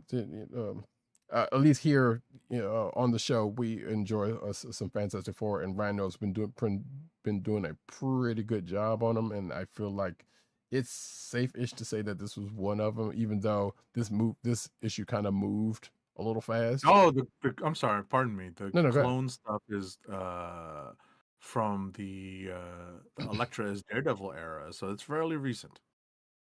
Interesting. Okay. Well, that would also explain why I didn't know anything about him. So, okay. wild. But yeah, Fantastic Four number 10, that's cool. Let's see. Oh, Von Gloom says, I mistakenly. Was that a mistake? Was that a mistake? I don't think that was a mistake because you were proudly showing that to us on Twitter, sir. But Von Gloom says, I mistakenly picked up that issue thinking, okay, I see what you're saying. Thinking that it was the one where Johnny considered shaving his mustache. No, that does not happen here. Yeah, I assumed that was in That was an amazing this week's Amazing, yeah, or something. But yes, never shaving that Hulk Hogan mustache. It might happen. It might not happen on Ryan North's watch, but it'll probably happen. That's why I think I might dislike it so intensely. He looks like Hulk Hogan with hair, which I understand. I understand. I mean, Johnny's already he's almost kind of a fuck boy, but he's definitely a himbo. Yes, definitely. But yeah, I'm not sure I would put the Hulk Hogan. I see what you said though, but putting the Hulk Hogan, that's just a slight bridge too far. But I get you. He does kind of look like a dirtbag. Either way, that's like I said. That's Fantastic Four, and we are going to get into rapid fire. Alrighty, folks, give me 1 second. I've got to retreat from my Google search, trying to find out more on clones of Bullseye. Here we go, rapid fire review time. I ain't got time to bleed.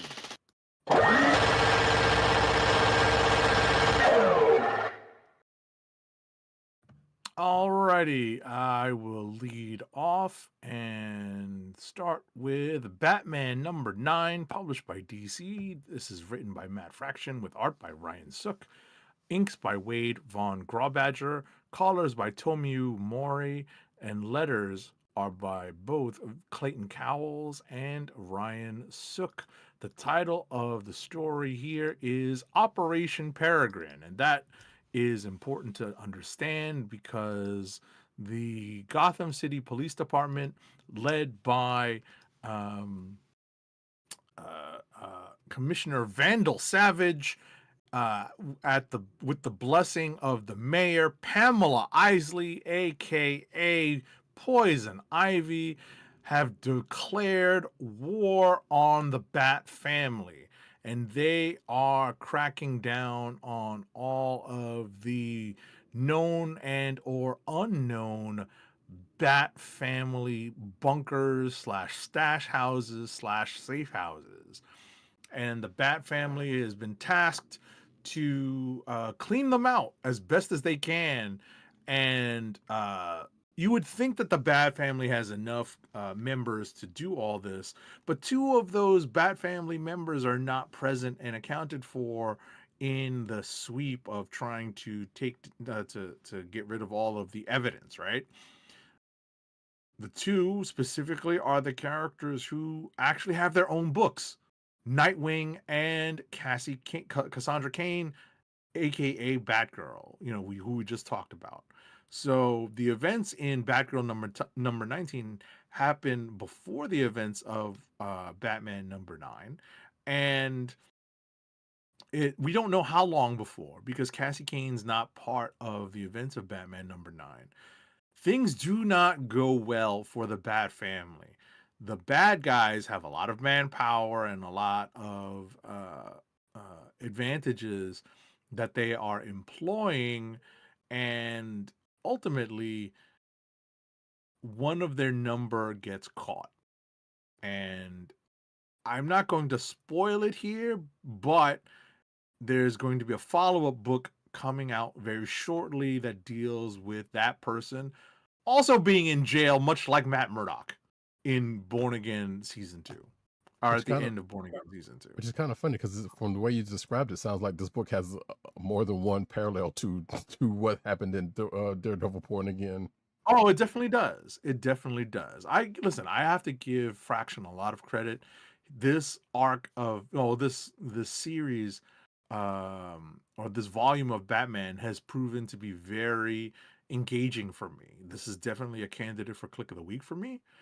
So I'm enjoying Fraction's run on Batman, immensely. Well, Next up for me, before you go on real quick, sure. I just would like to mention that in Birds of Prey, Barbara Gordon blew up one of their safe houses just to keep the people from getting at it. So I'm just saying, Bruce, why you step it up, man, step it up. Anyway, Next up is all new Spider-Gwen, the Ghost Spider number 10. It's written by Stephanie Phillips with art by Paolo Vianelli. Colors are by Matt Miller and letters are by VC's Ariana Mar.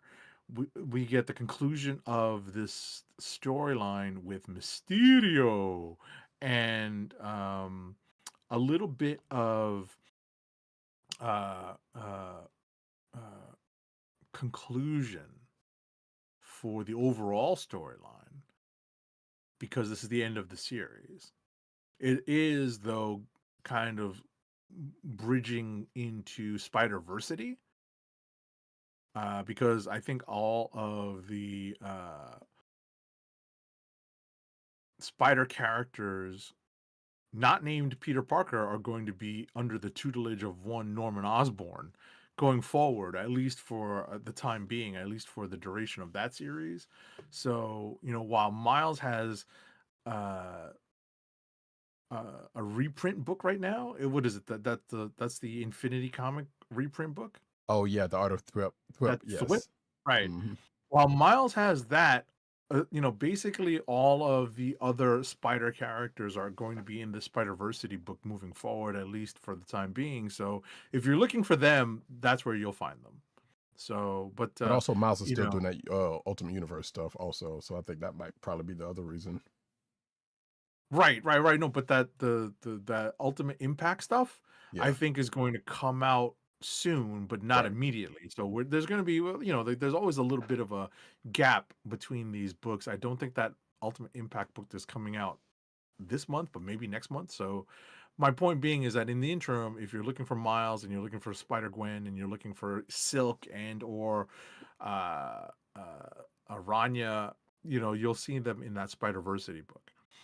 But yeah, I'm always going to be disappointed to not have a Ghost Spider book. I'm just a fan of the character, a fan of the design. Even the newer design, I'm not so enthusiastic about it, but the original Spider-Gwen design is, one of the best costume designs that Marvel has come out with in many, many years.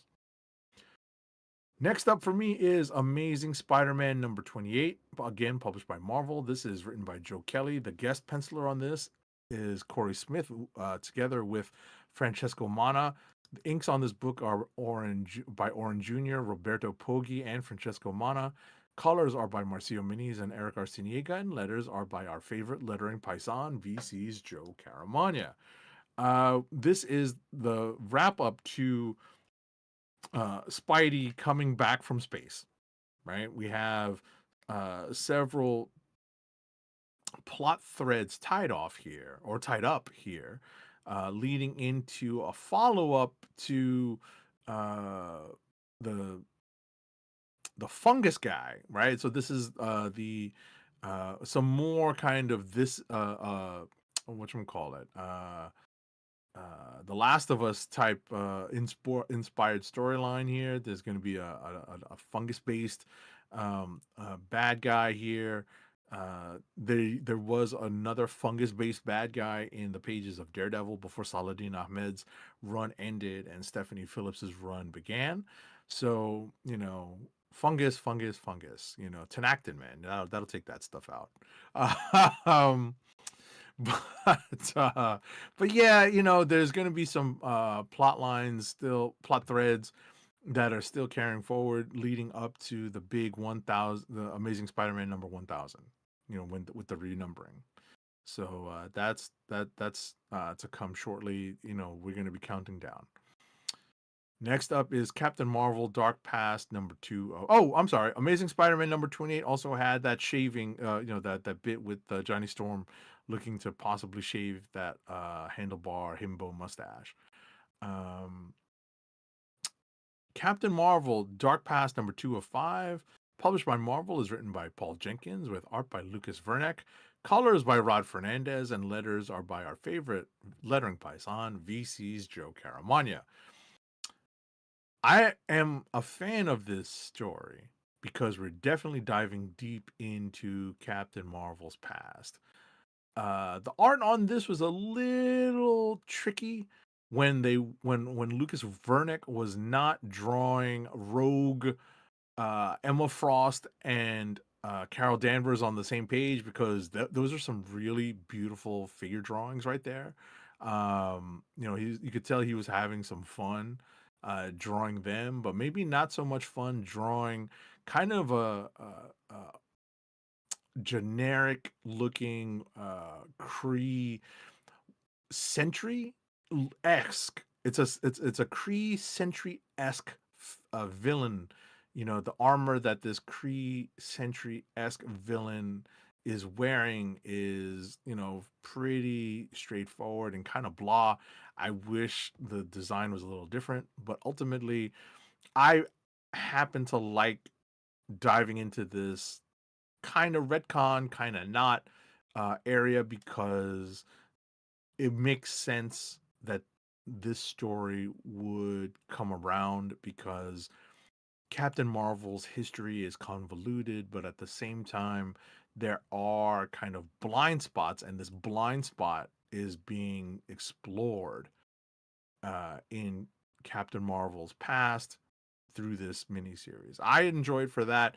Your mileage might vary. Next up is Daredevil #2, published by Marvel. It's written by Stephanie Phillips with art by Lee Garbett, colors by Frank Martin, and letters are by VC's Ariana Mar. So Daredevil has found his new status quo. He's a law school professor, and he is dealing with a new antagonist who is undetectable to Matt Murdock's senses, which is wild. So he's starting to lose a little bit of his center, lose some focus here. And at the end of this issue, we get a little bit of a chance for Matt to gain his focus with the appearance of a guest star. In, if you're familiar with Daredevil books, there is a familiar face that enters into the pages of Daredevil who may very well help Daredevil find his focus and his center moving forward. I like this issue. I thought it was well done. There is part of contract law lecture, because apparently what we find out is one of the classes that Matt is teaching is contract law, and one of the great Socratic method questions that he puts forward is, I really liked, the scene is short, but I really like the scene that Stephanie Phillips put into this book, that kind to kind of illustrate and show what a particular sequence how it might go down in a law school class. So that was pretty enjoyable. But yeah, I'm liking the direction this is going in. I like that Daredevil is off balance throughout these first two issues, and yeah, it's pretty fun. Next up for me is Jubilee Deadly Reunion #1. It's published by Marvel. It's written by Jean Luen Yang with art by Michael YG. Colors are by Yen Nitro, and letters are by our favorite lettering paisan, VC's Joe Caramagna. So this is a Marvel Voices book. This is timed for the start of AANHPI month. Happy AANHPI month, Asian American, Native Hawaiian, and Pacific Islander month, folks. We are following a story of Jubilee, a Chinese American kid who is definitely exploring her Chinese American heritage and her relation to it here through a relative who had not been introduced up until now, but is connected to a relative who we have been introduced to in the past in a 2005 to 2006 miniseries that Robert Kirkman wrote for Jubilee, that I had not seen or have not read. I pulled it up on Marvel Unlimited. It's not a sponsor. It's just a tool that I intend to read going forward. But ultimately, this one shot has a couple of great sequences in it, and a little bit of exploration into Jubilee's identity and how she deals with it, and her culture, and her interaction, and how she approaches her culture, and her cultural identity, and how she deals with that. Because there's one thing that she says that kind of struck me, and I wasn't sure how to deal with this particular sentence. And no spoiler alerts necessary here, but spoilers in the sense that it's a line straight from the book, where Jubilee is kind of ruminating on something, and the thought crosses that she may not have ever stepped into a Chinatown in her time with the X-Men. And obviously with the rubber band timeline, I find it hard to believe that she's never ever stepped into a Chinatown in her days, having after having joined the X-Men, or even with Generation X, or with whatever. She's been with the X-Men since the 90s. So I find it hard to believe that she hasn't stepped into a Chinatown. Now, obviously, the caveat here is that we're talking about like an American style Chinatown, right? You know, the big ones are in San Francisco, New York, and the smaller ones are like in Boston, DC, like Houston, and so on, like in various cities around the U.S. We're not talking about actual parts of Asia, which we know that she's been in, when she was like tagging along with like Tiger Division, or with the Agents of Atlas, or with the X-Men in international based stories. So we have to remind ourselves that this is a very specific cultural thing that she's talking about. But I like this issue. This is very well done. um this is a candidate for Click of the Week for me. She spent all that time in the mall. Yeah, right. Exactly. Well, she grew up in LA, so it's a Right. little different from San Francisco, where there's like a more traditional Chinatown.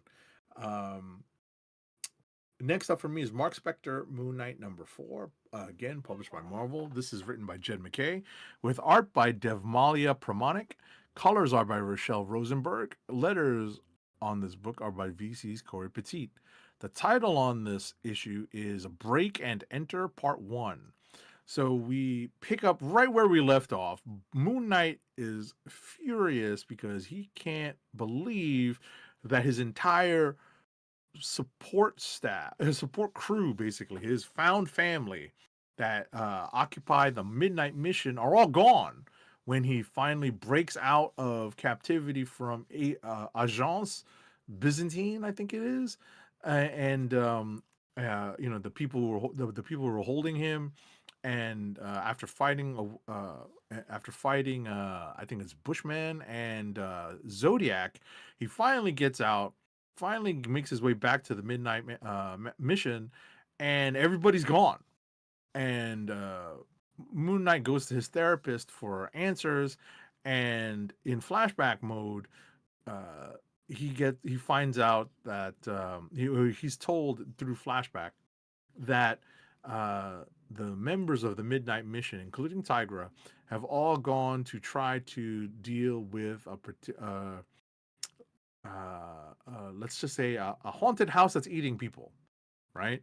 And this is definitely Midnight Mission stuff. This is definitely some supernatural stuff that Moon Knight and his crew are going to be dealing with. So we set up the next story arc of Mark Spector, Moon Knight. Last but not least for me is X-Men #29. It's written by Jed McKay. Also, pencils on this book are by Netho Diaz. Inks are by Sean Parsons. Colors are by Arthur Hesley. And letters are by VC's Clayton Cowles. The title on this issue is Danger Room Part 4. So, obviously, this is a play on the X-Men's Danger Room. This is a plot by Maxine Danger of the Beyond Corporation. To take down members of the X-Men using, different tactics, and the X-Men basically weather the storm, no pun intended, and are looking to strike back at the end of this issue. So hopefully we will we will see how the X-Men resolve, figure out how to get out of this giant mess in the next issue. And that's it for me. Yeah. Go ahead, Roddykat. Having you explain that, I'm kind of surprised Maxine Danger doesn't show up in the MCU. Weirdly enough. Soon enough, because you see how they are not going in chronological order in the MCU. They are definitely picking and choosing what they adapt and adopt for future storylines. True. But especially given with how they're trying to set up damage control, which, man, that sucks. Right. You know, if that ends up going the way people speculate that's going to be, I don't know if it's going to happen that way, but it is what it is. Excuse me, pardon me, my apologies. My first book is Absolute Green Lantern number 14, written by Al Ewing, art by Sid Koshian, colors by Pressy, and letters by Lucas Gattoni. So, basically, half of this issue is a conversation between Jubilee, Hal Jordan, who doesn't really do that much talking, John Stewart, and, well, actually, Guy Gardner doesn't really do that much talking in this, but either to a certain point. But regardless, there's a conversation about some stuff, they are all whisked away to outer space for reasons that fully I'm still not entirely aware of, but basically there's some bad stuff going on out in space. There's Mogo, if you know that character from Green Lantern, in this particular universe is more akin to, let's say, Galactus or a Unicron type figure, but specifically trying to hunt down folks in certain spectrum of the light. I believe the folks that are behind this are the Black Stars, so they are using that for this. There's a whole lot of Green Lantern mythos that I'm still not fully in on. I have heard the name Black Stars. I've heard, I have seen and or whatever of most of the colors of the spectrums that they deal with, and some of they still haven't done in this universe. But obviously they are they're basically rearranging them. This is not the Prime DC universe, this is the Absolute universe, so it's they're doing things a little bit different. Which also, on a side note, I just saw the trailer for Absolute Green Arrow, and I'm weirdly interested in what they're doing with that, because that doesn't seem like anything having to do with what normally goes on in a Green Arrow book, but we'll see how that works out. Regardless, Absolute Green Lantern is still a pretty good book to read. Like I said, there's a few different bits of moving parts, because you have some stuff going out in space, which, like I said, the crew that I just mentioned are kind of going out there. There are folks up against them. There's some stuff going on Earth with some side characters, and Hector Hammond, who's like an antagonist there that they're being dealt with, and just like I said, a whole bunch of things going on in this book, and a little bit of mumbo jumbo at that. And it's not even Jonathan Hickman; it's Al Ewing doing the mumbo jumbo. So that's which, if you've read Immortal Hulk, he's good for it. But this one is just a little bit more, or a little bit, I'm not even gonna say less coherent, but it's definitely, once you put it all together, it's there. But Al Ewing's kind of branching his wings out a little bit more, put it this way, with this one. Next up for me is Batman Static Beyond number 606. So yes, this is the last issue of this book. Story by Evan Narcisse, art by Miguel Mendonça, colors by Will Quintana, and letters by Wes Abbott. So this one also has a couple of moving parts in it, because what started out in the first issue as, hey, the Earth's testing out a new power source. It's not necessarily a new power source, but basically trying to harness a power source into a new fuel source. And this is the future, by the way. So this is the Batman Beyond future if it did not make that clear. So we have a grown-up Virgil Static, and we have Batman Beyond, Terry McGinnis, teaming up together. Them and the Justice League was testing out a thing, out in space. It got the attention of some folks out in space, who were kind of involved. It's basically like, hey, the Vulcans came to Earth to see the fact that the Earth has warp capabilities, if you know your Star Trek lore. And this is kind of a situation, but on the other side of that, and of course that kind of like, hey, if y'all are doing right by this, y'all can join us, which is the outer space contingent in this universe is called the Cooperative. So there was that in the beginning of this, but in that goes into the team up of Batman Beyond the Static and a new meta, who was born from a kind of another Big Bang, which is what gave Static his powers a while ago in this timeline of the universe. But this person did not want it, and it caused this person to kind of run amok a little bit, and so Batman and Static had to team up to kind of stop it, and a whole bunch of shenanigans happened in between that. Cut back to what I said about the skate stuff. There's some other folks out in space kind of wanting the new meta for reasons that has nothing to do with the Cooperative, and that's where this book kind of deals with, because so you're dealing with a dude who didn't want these powers and just running amok because, of things that happened to them. You got the outer space stuff, and it all pretty much ends in a certain way in this book. Like I said, this is the future. So this, as far as I know, this is the future, quote unquote, of the DC universe. Because like I said, Batman, as far as what I know, Batman Beyond's universe is pretty much where they end up heading. Or at least that is the one set future that we know of in the DC universe, because DC's bonkers ass universe in a way. But therein lies that it was a pretty good story. I thought art, was pretty good, and if any of that I just said was not way too confusing and interesting to you, you should check out the book. Like I said, it just ended, so you can get all 6 issues, and I'm pretty sure there'll be a trade at some point soon.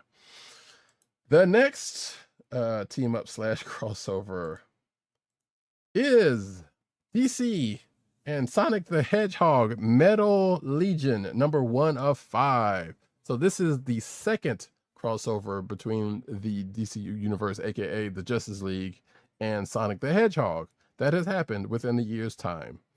And it is written by Ian Flynn, the art by Adam Bryce Thomas, colors by Matt Herms, and letters by Becca Carey. So, as I said, sequel to the first crossover, which is out there already. In this particular issue, somehow, not Palpatine Return. We don't want to do that one, but somehow there are portals that sprung up all over Earth and Sonic's universe that link the two, because there was no natural link there. Apparently the Justice League tested it out, found out that it's still a mystery, but found out that hey, it didn't seem too relevant. So people have been kind of going back and forth, or allowed to go back and forth, whatever. So which means the folks from the Sonic universe and the Justice League and the DC universe can and do go freely between the Earth. So the contemporaries kind of meet each other. Some other folks meet and have, hit it off, whatever. But it all is in service of a thing that was set up at the end of the first crossover, in that, hey, there's a couple of known bad guys that was responsible for something, and have a plan hatched for all of this stuff going forward. And while we don't see the full plan, we do get to see part of the plan of what they're trying to do in this, and including, if the name of the title of this issue is any indication, especially the last part being Legion, you can tell who's coming into play, or who has come into play at the end of this book, and what their role is going to be. We'll find out next issue. But yeah, it was a fun read. Like I said, you would probably want to read the first one before you run up into this one, but I'm not entirely sure that you would necessarily have to. If you're a Sonic Hedgehog fan and like you some DC, hey, you probably could. You know, I don't. There's nothing in this book that's there's reference to stuff that happened in the first crossover, but nothing that would probably, unless you just want to seek it out, that would keep you from enjoying this issue.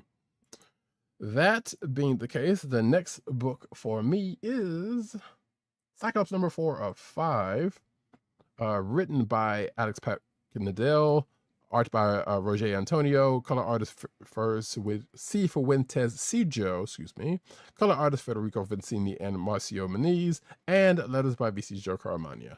So, Cyclops is pretty much out on his own. He got shot down by the Reavers and Donald Pierce back in issue 1. Spoiler alert for that, but you know, this is all set up for, and he lost his ruby quartz glasses, so he is now blinded and pretty much alone, except for the fact that he met up with another young new mutant who was being held captive by the Reavers, and up until last issue, you know, was with Cyclops. In this issue, we find that you know, some things happen, but Cyclops is bent on finishing, you know, the situation that he's gotten, you know, that he's gotten into by mistake, kind of by mistake, because one of the Reavers was dumb and did a thing, but of course, story reasons. So Scott Summers, being the Boy Scout and the prepared person that he is, you know, use Akbar to try to turn the tables on the Reavers.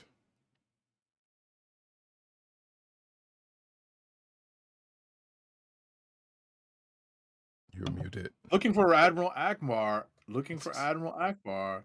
Looking for Admiral Akbar. It's a trap! There we go. Thank you. That'll be edited later, so don't worry about it. But yeah, so that was it. I know Agent 70, I don't want to tell you too much more, because I know Agent 70 at some point is probably going to read this, but you know, for a Cyclops solo mission, it was not bad. It hasn't been bad so far, you know. Scott's getting into Scott business, even without even being hamstrung. I don't want to say handicapped, but hamstrung, you know, without his usual power set. I mean, he still has it, but you know, reasons why he's not using it. So therein lies that. And that is it for my books, Kliqs of the Week. Kliqs of the Week.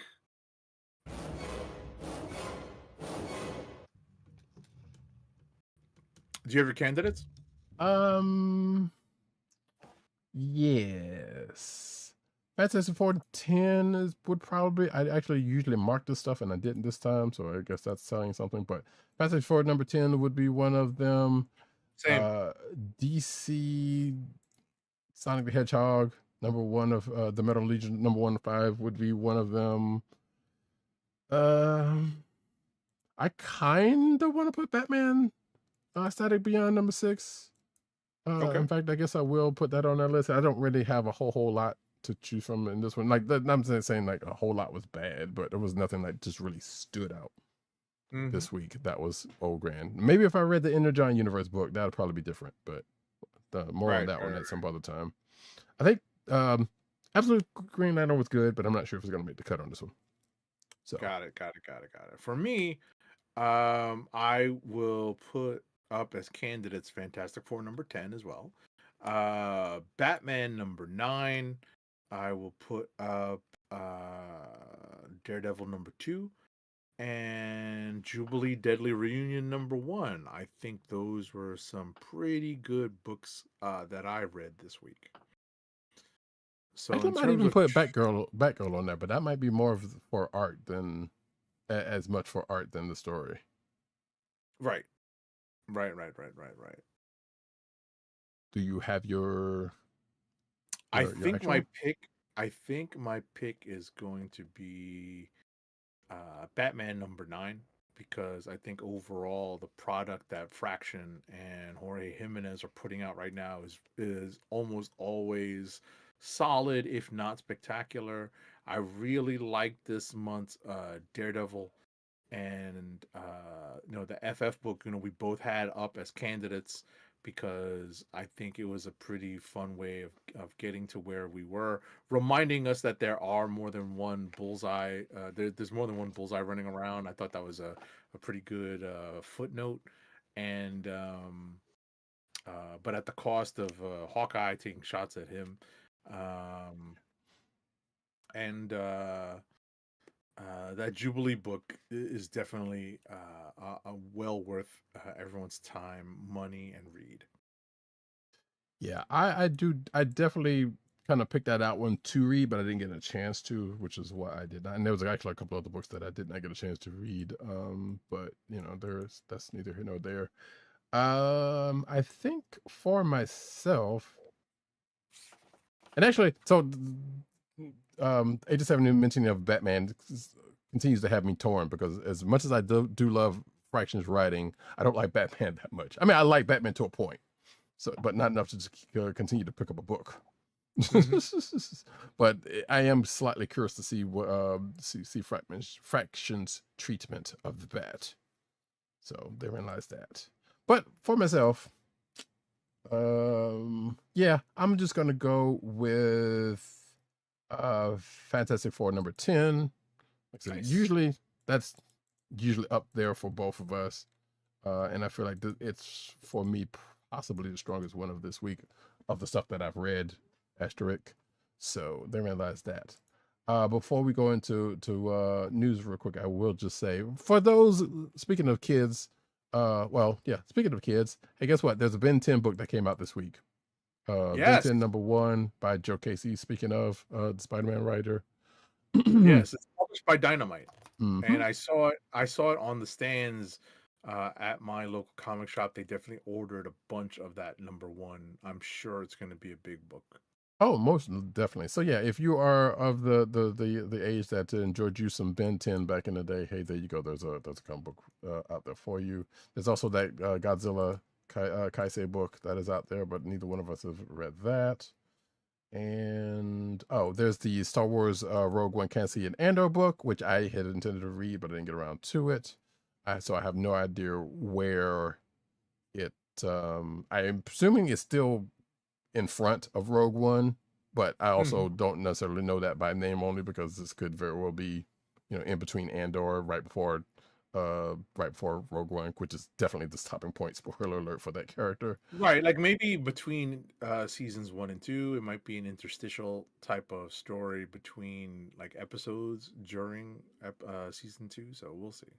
And there's still enough space there to where it could very well be after the second season ended, before he actually went on to the minion, so to the mission. So we don't know. But yeah, I will probably check it out, and hopefully by the next issue we'll see what's going on with that. That being said, though, we're going to get to the news section, but first, an ad read. Our first ad read for this episode is for Blue Apron's meal delivery service. Blue Apron, fresh ingredients and incredible recipes delivered weekly to your door. Skip the grocery store and make incredible meals at home with Blue Apron, always shipped free right to your home. And now the listeners of the Comic Book Chronicles can get $30 off your first Blue Apron order. To place your first order with $30 off and to keep our show free for you, go to our network website at cspn.us. That's cspn.us. And then click on the Keep Our Podcast Free link at the top of the page. From there, scroll down to the Blue Apron link and sign up for your first order. Blue Apron through cspn.us. Do it today. Now we get into the news.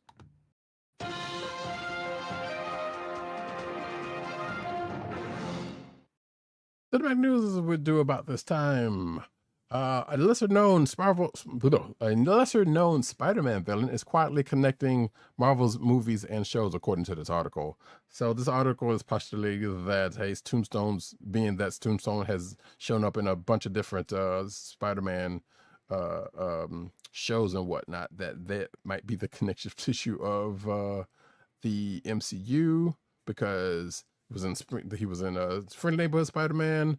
he will be in, apparently, according to this article, and I guess this was actually announced that he was going to be in Brand New Day. Excuse me. I don't know why I keep saying that. Mhm.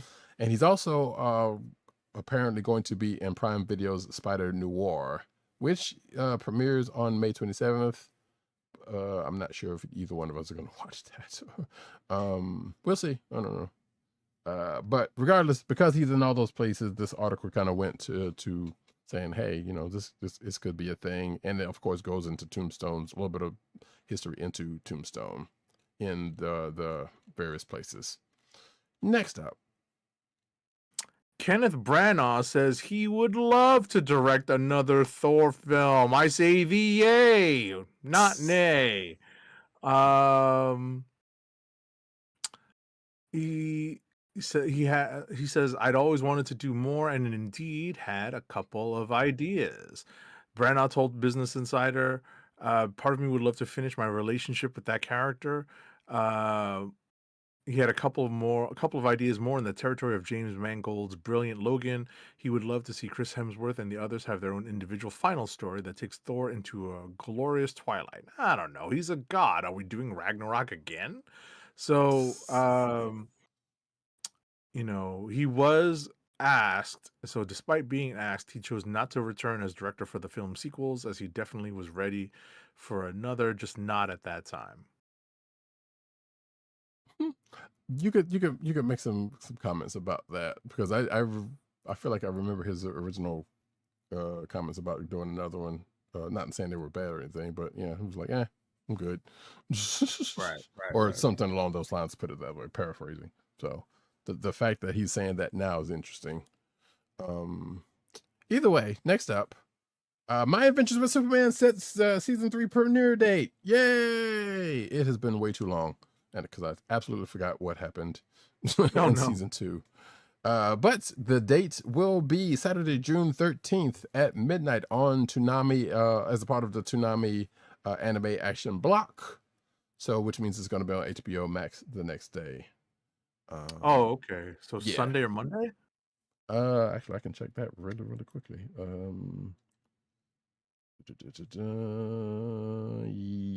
Monday. Monday. Okay, so that's No, when wait, I'm gonna. wait. I'm sorry. Saturday. So All right, so it's gonna drop the next day. So it's gonna drop on HBO Max on Sunday. Yes. Okay, Sunday, right. Yeah, So and that's actually when it I'm said here thinking. Saturday, so I don't know if I said that, but yeah. Right, no, I saw that. But it's just that depends on because if it says midnight Saturday, so that means it has all of Saturday to be on Toonami exclusively, and then Sunday is when it hits streaming.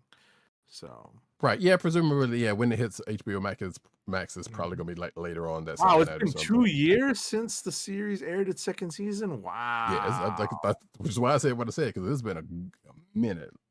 How many shows have we done in total the past 2 years? Wow. But yeah, if you have not seen My Adventures with Superman, it's a good show. I know some people don't like it because of things and whatever, but no, it's actually a pretty good series. If you've had a chance to check it out. So yeah, and apparently they're doing Cyborg Superman, and Von Gloom in the chat says waiting for Mecha Madness from Cyborg Superman. So therein lies that. Next up. Alrighty.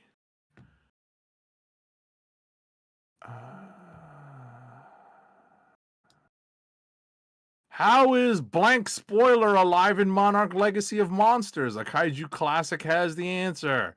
So it teases the return of blank, right? So I don't know if I really want to spoil this for the people who have not watched Monarch, but yeah, there is a big character from the Toho universe now entered into the legacy of the Monarch Legacy of Monsters series. So ultimately, what we're talking about here is that what this article is positing is that there may be more than one of this particular character in the monsterverse. So that's at least one theory. Right. I don't think that's what it is. I think it's just the same version is just earlier in the timeline. Yeah. Yeah. And I'm sure if they were going to play with something like that, they certainly would, if given the space and opportunity. But yeah, they realize that. Yeah, I mean, even though it's been a week, we don't necessarily need to spoil it, just in case people hadn't seen it. Von Gloom in the chat says, "Pretty boy Slade deserves respect." Does he? Does he? Talking about My Adventures with Superman. Like, does he really? Does this mean the Eradicator and Superboy will appear? I don't think they're not doing Death of Superman, as far as I know. They're just bringing in Cyber Superman. So they may be spinning it a little bit, or or what have you. So I that part I can't really answer. But as far as I know, they're not doing that. Actually, I take that back. There was rumors that they might. I take that from something I saw, but I don't know how true that is. We just have to see when that happens. Next up, though, you should probably take this one, but that's fine. You had the last one. The weirdest Godzilla movie of all time is finally getting a Blu-ray release, but there's a catch. So apparently there is an Italian re-edit of Godzilla King of the Monsters, which was directed by, well, this article puts in air quotes for directed by Luigi Cozzi, and is still widely considered one of, if not the strangest Godzilla releases ever put to film. They also have called it, as it's lovingly called here, Kazilla. There you go. And it's finally getting a, let's see, long due Showa era Blu-ray treatment after being largely confined to VHS bootlegs and notably absent from the Criterion Collection's 2019 box set, because the Criterion Collection does not take slop. I'm not saying this is slop, but I'm just saying they have a, as the name implies, they have a criteria. But anyway, this article kind of goes into that, and some of the stuff that maybe, well, that was around the release of this edit, and the fact that, let's see, yeah, talk about the Godzilla world. And there might be a Godzilla 2, sounds like, from in the works. But it's set to be included in an 8-disc Godzilla Showa collection, which is releasing exclusively in Italy on May 17th. So therein lies the caveat. The Blu-ray is, but if you're enterprising enough, I'm sure if you really want that, you'll find a way to get it. Right. To import it. The Blu-ray set is reportedly priced around €299. I'm assuming that is what that is, and covers 15 films from 1954 to 1975. So therein lies that. If you get a copy of it, of that, rip it and send it to us. Don't do that. Actually, I mean, if you want to, that's all I'm saying. We're not your moms. Do what you want. Next up, though. Apparently, you can watch it on the Internet Archive. Okay. Oh, yeah, therein lies that. Yes, usually something like that would absolutely show up on an Internet Archive. So yeah, you can do that. Oh my God. Okay, that is nuts. Anyway, last story in this section. Greek theater audience loves Pee-wee's Playhouse 40th anniversary show so much they want to marry it. What? Uh-oh. Let's see. So, the annual Netflix is a Joke Festival kicked off Monday night at LA's Greek Theater with a Pee-wee's Playhouse 40th anniversary show featuring comics and musicians paying tribute to a Saturday morning kids show, or was it that they grew up on, or in some cases worked on. So the main musical attractions were the B-52s, Devo, Danny Elfman, and Puddle's Pity Party, taking turns fronting a 10-piece big band led by Mark Mothersbaugh and with Fred Armisen on drums that nimbly navigated between Exotica and some fairly fierce garage rock. The comics performing, many of whom skewed towards the younger side of the Netflix comedy special scale, included Sheng Wang, who's hysterical, Michael Carbonaro, Julio Torres, and Patty Harrison. Okay. There were not a lot of original stars of Pee-wee's Playhouse because several key members have passed on, including Paul Rubens, Phil Hartman, and Lynn Marie Stewart. So a lot of this was hosted by Patton Oswalt, apparently. Okay. So wait, no Lawrence Fishburne, Cowboy Curtis? Come I guess not. on, I man. guess not. Boo. Boo. Anyway, yeah, that's the thing that happened. I didn't see this thing. I don't know if it was even somewhere where it was televised or whatnot, or Netflixized or whatever the case may be. I assume it is. I don't think they would go through so much trouble and not put it on Netflix.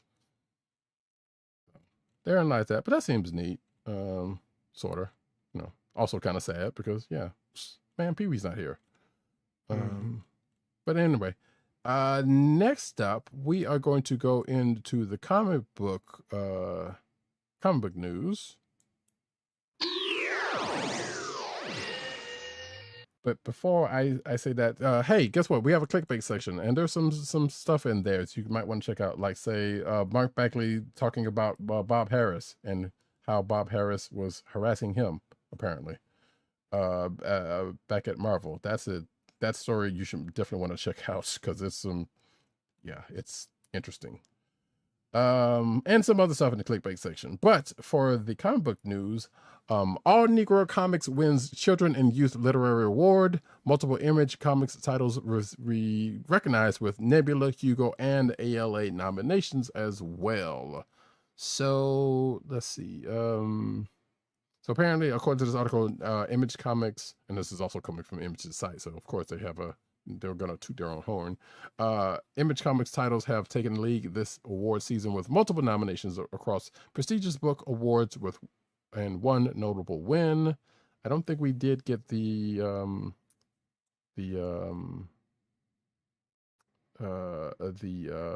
well, that's the award we didn't get any news on anyway, so it doesn't matter. But yeah, like I said, the All Negro Comics, which is edited by Chris Robinson and features the work of R.N.C. Evans, among others, recently caused the store with a 2026 Children and Youth Literary Award win. This new edition of All Negro Comics is the first comic ever created by African Americans for African Americans and has previously won an Eisner. There was also Jeff Lemire's also, 2025 Nebula Award nominee in Best Comic category for, it doesn't say here what it is, but I guess Jeff Lemire's got something. Kieran Gillen and Casper Weingard for The Power of Fantasy was also recognized as a nominee at the Hugo Humor Award nomination. We may have actually talked about these before, so I don't necessarily need to go through all these again because we will be talking about the winners when that happens later this summer. But yeah, congrats. And actually, I've been looking for a copy of this the All Negro Comics, and I will probably I think it's out there on Amazon. I will definitely be going to get me a copy to check that out. Next up, though. Already next up.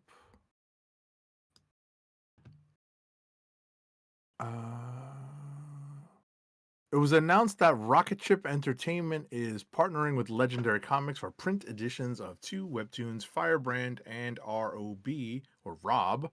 Legendary, as announced back at Comics Pro, is still around in publishing, but teaming up with the Rocket Ship infrastructure seems like a smart move. So Firebrand, the initiation of Natalie Prisano, written by Jessica Chobot, and Erica Lewis with art by Claudia Aguirre, began its run in 2016 and wrapped up its tale of a rebellious young witch in 2019. Rocket Ship's Firebrand Omnibus will collect the entire run of the series, featuring behind-the-scenes content and interviews with the creative team in a massive 350-page deluxe hardcover omnibus. Let's see. Rob is a modern take on Robin Hood by writer Richard Dinnick and artist Magda Price and Miguel Sepulveda, which ran on Webtoon in 2021. Rocket Ship will be publishing the entire 26-episode run in a deluxe hardcover edition, as well as a premium trade paperback. The book was originally conceived as a printed graphic novel, so it is achieving its final form. Let's see. Looking for pricing. Nothing just yet. It's still early. Yeah. For if the author of that first book is familiar to those in the gaming space, Jessica Chobot, if I'm not mistaken, used to work for IGN. So I hadn't heard, that's the name that I hadn't heard in a while. So I did not know they had gotten into writing like that. So cool. Next up though, a new Grant Morrison and Frank Quitely comic book series is coming. So this is, I guess, rumor, speculation, what have you. So according to this article, there's a tease that surfaced from this person who praised We3, calling, well, it doesn't matter, just wanking about their collaboration. No. Let's see. Oh, I guess this must be a video. Yeah, this must be a YouTube video from Third Eye Comics. Which Spotlight creators' key influences and sparked the gossip on a new collaboration between the two, which means it's like I said, just rumor and speculation. So it's it is just that. If you want to check that out, and if you like anything of that, hey, you can check that out for yourself. Next up, though. Okay, Mad Cave is set to publish a graphic bio of comics pioneer Ruth Roach. Mad Cave Studios will publish Ruth Roach, The Phantom Hand of Comics, a graphic biography of Ruth Roach, comics writer and editor and the business partner of Jerry Iger. Roach was active as a writer and editor during the Golden Age, up until the anti-comics crusade of Frederick Wortham decimated the business. She joined what was then SM Iger Studio in 1940, shortly after the departure of Will Eisner, and after she became Iger's business partner in 1945, the company was renamed Roche Iger Studio. Wow. Despite that, her career has not been well documented. Mad Cave describes this graphic novel as a biography with historical reconstruction. The book will be released on October 13th, 2026 as a paperback with an MSRP of $19.99 and hardcover with an MSRP of $29.99. Yeah. Von Gloom in the chat says Morrison plus Quitely equals magic. Okay, sure. Wait, didn't they do what, Superman for All Seasons or one of those? Didn't they do one of those Superman books that I know people like? Either way, he also says, hope that is a creator-owned project and not for the big two. So, okay, cool. Next up, though, they had their big run on New X-Men. They did do All-Star Superman, yeah. They did not do All-Star. No, they did do All-Star Superman. Oh, I was right. Wow, way to pull. Okay, and I don't think I've read that X-Men thing or that version of X-Men. So okay, I know I've seen those two names together a couple of times, but I wouldn't. I don't recall if I ever read anything. Either way, Marvel assembles Daredevil, Echo, and more of a Disability Pride Month story. So let's see, that is going to be this July with a new. Let's see. So yeah, the story is going to be written by Mary Kay Nijikamp. I hope I'm pronouncing that name right, and illustrated by Andrea DeVito. Excuse me, and will unfold through backup stories across 4 titles: Amazing Spider-Man, 32, Uncanny X-Men 31, Fantastic Four 14, and Wolverine number 24. Each issue will also feature a Disability Pride variant cover from artists including Jimmy McKelvey, David Mack, Aaron Cooter, Laniel Francis Yu, and Steven Segovia. So let's see, the story brings together a lineup of well-known characters including Daredevil, Misty Knight, Echo, Hawkeye, Silhouette, and Finesse, which those last whose name I hadn't heard in a minute. Together they join forces to rescue Colleen Wing. Wait, Colleen don't need no rescue. They join forces to rescue Colleen Wing, which I guess now that makes part of it kind of makes some sense, from a dangerous threat in a story centered on support, connection, and working together.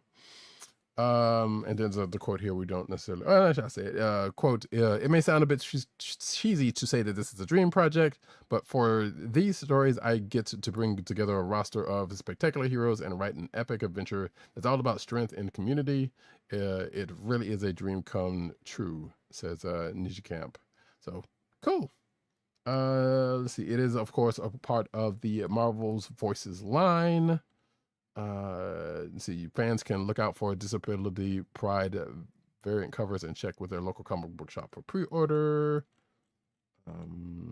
But yes, that's going to, and this is going to start with Amazing, like I said, Amazing Spider-Man number 32 on July the 1st.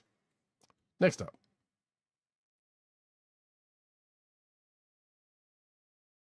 Next up, let's see here. So you did the disability story. Marvel celebrates Mary Jane Watson's 60th anniversary with one-shot special. So first hold on.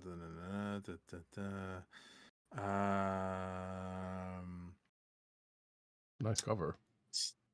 That is a nice cover. This August, Marvel celebrates the character's legendary legacy in Mary Jane Face It Tiger #1, a giant-sized one-shot with all new stories spanning her most iconic eras, plus a glimpse at what's next for the inimitable Mary Jane. August will also see the launch of all new Mary Jane Watson variant covers, a runway where the collection of new Mary Jane artwork from today's hottest artists. Mary Jane Face It Tiger features a lineup of renowned writers, including legendary Spider-Man scribes J.M. DeMatteis, J. Michael Straczynski, and Ann Nocenti, along with rising star Ashley Allen. They're joined by an all-star group of artists, including Phil Noto, Alina Arofiva, Andrea Brocardo, Luigi Zagaria, ensuring Mary Jane will look her very best.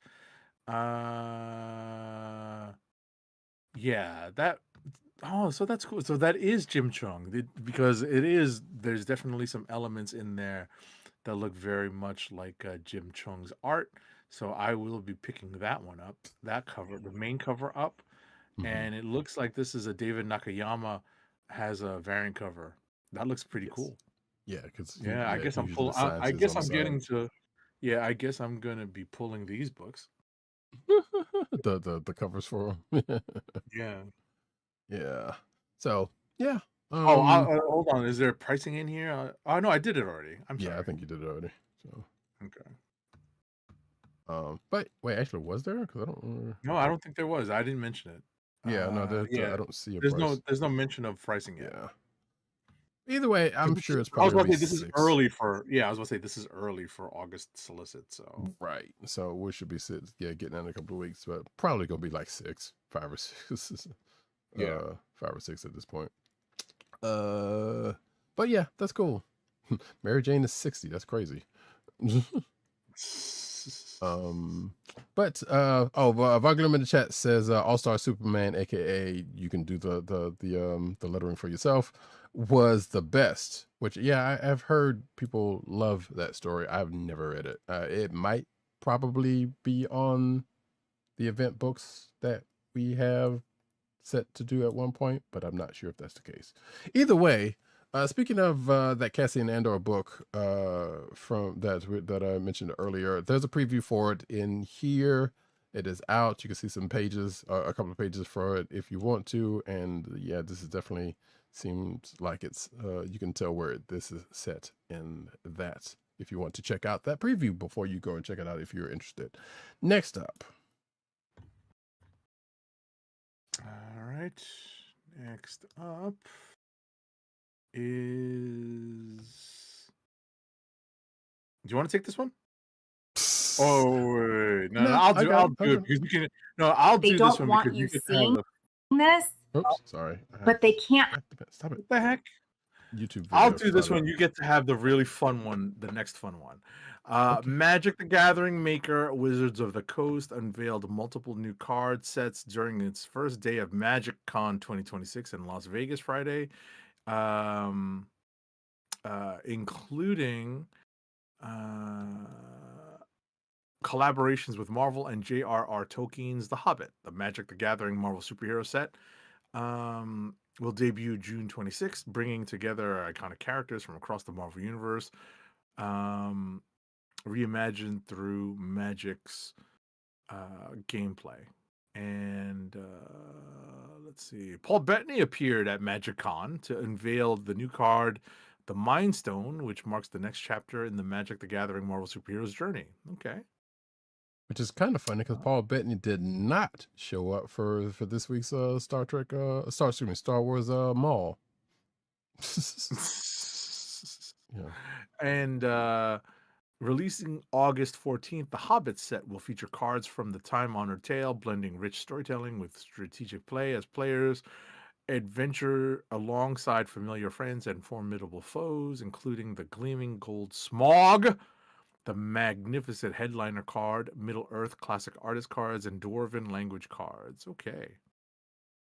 So yeah, worth noting this is the second Lord of the Rings set that the Wizards and Magic is doing, because they had the Tales of Middle Earth one a couple of years back, and of course they had the One Ring and a couple of other joints.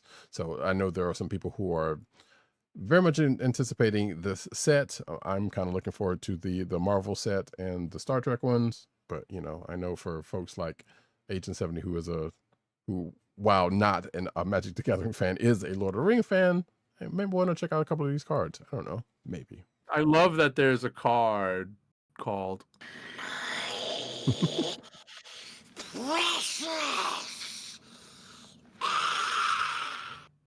Yep. And if you're watching the video version, you can see the card for yourself, as well as the other ones that I'm scrolling through, including the Mind Stone for the Marvel set, and the card that most likely Paul Bettany went to MagicCon to do. I know some people that went to MagicCon, but I haven't seen a whole lot of updates from them yet, because I think they're just coming out, because that was just recently. I really want to go to MagicCon one of these days. I kind of want to go to the next one because I know what's coming up. That's just me, because I'm a nerd. Either way, oh, and there was actually a Mind Stone token card. That's interesting. Anyway, next up, as Agent 70 mentioned, yes, the Hulk and Black Panther, which part of had me scratching my head for 5 seconds, join Marvel Tokon Fighting Souls and the team that they are associated with, which of course is Fighting Avengers, which Captain America and Iron Man round out the foursome of that one. It is looks like World War Hulk, so I guess kind of sort of specifically, but also for the Black Panther side is Shuri, which apparently had some folks dander up because people are stupid, but you know, it is what it is, because you know, you're always going to have stupid people out there. So yeah, this is there's a video attached to this, you know, showing off the moves of Hulk and Black Panther, and probably the team as a whole, more likely, and also yeah, the Wakanda stage was revealed, which looks pretty good.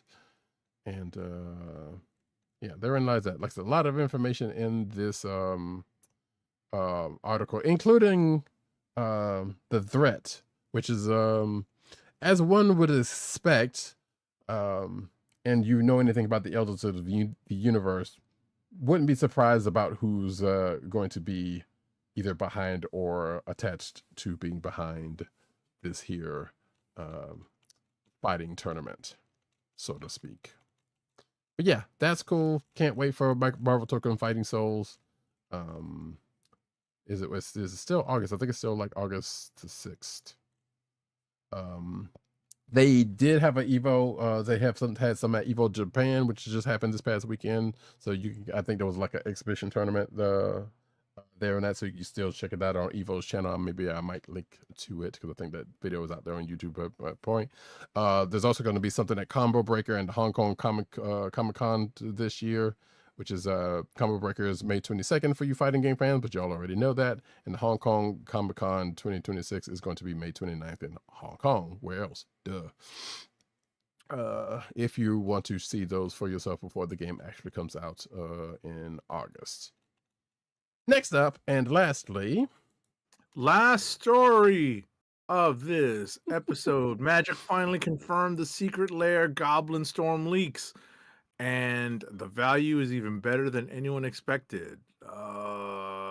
This is Magic the Gathering's previously leaked secret lair commander deck, Goblin Storm, and it now has a release date. The not so secret 100 card precon, which features new artwork from big Goblin fan Wizard of Barge, will debut on May 18th directly from Secret Lair Stormfront, with players able to register their interest on the site today. Good God, I only knew what one half of that meant. Realistically, I should have moved this around to line up with the other one, but you were No, going to but get. that's the way it is. Since we alternate stories, sometimes the odds do not fall in my favor. And it's very much the Hunger Games. So You were going to catch a Magic the Gathering story one way or the other. Yes, that is true. that's the way it works, folks. I was kind enough to not rearrange it because there are times when Roddykat chooses to rearrange things so that he gets to talk about things that he wants to talk about. I gave him that Tokon Fighting Souls game story for sure. So Hey, I appreciate it. You didn't have to, but I appreciate it. so I'm dealing with this. This new deck will be available for $149.99. What the hell? Who's paying $149.99 for whatever, man? Oh, there are some people who will, guaranteed. I know And they see- will. I yeah. know they And this will. this is a secret layer deck, which means it's something on their site and stuff. It's stuff they're not going to sell in stores, so it's limited edition. Right, it's not like They're- widely available. I got you. Correct. So now, but that being said, that price tag is way still steep, and I can only imagine. And it's a commander deck, which is 100 cards as opposed to the 60 of a normal standard deck, or even secret layer. They only do like 4 or 5 cards and whatever. And I assume they're going to do like I don't know if they're going to do. They usually do a foil version of this stuff, which is going to be even more. Presuming that's the case. So if they don't, that's restraint on their part. But yeah, that's a ridiculous price for a commander deck, regardless. That being said, though, that is it for the news of the week. One last ad read. Our last ad read is for Wink, your personalized wine club. Wink is a world of wine delivered right to your door. From rosé to Cabernet to Torronté, Wink has over 100 styles of wine to discover. Ever try an orange wine? Wink connects you to a world of exclusive wines tailored to your taste and delivered directly to your door. Wink delivers 4 bottles of wine to you every month with free shipping. You can pick your own bottles or let Wink choose and match to your taste.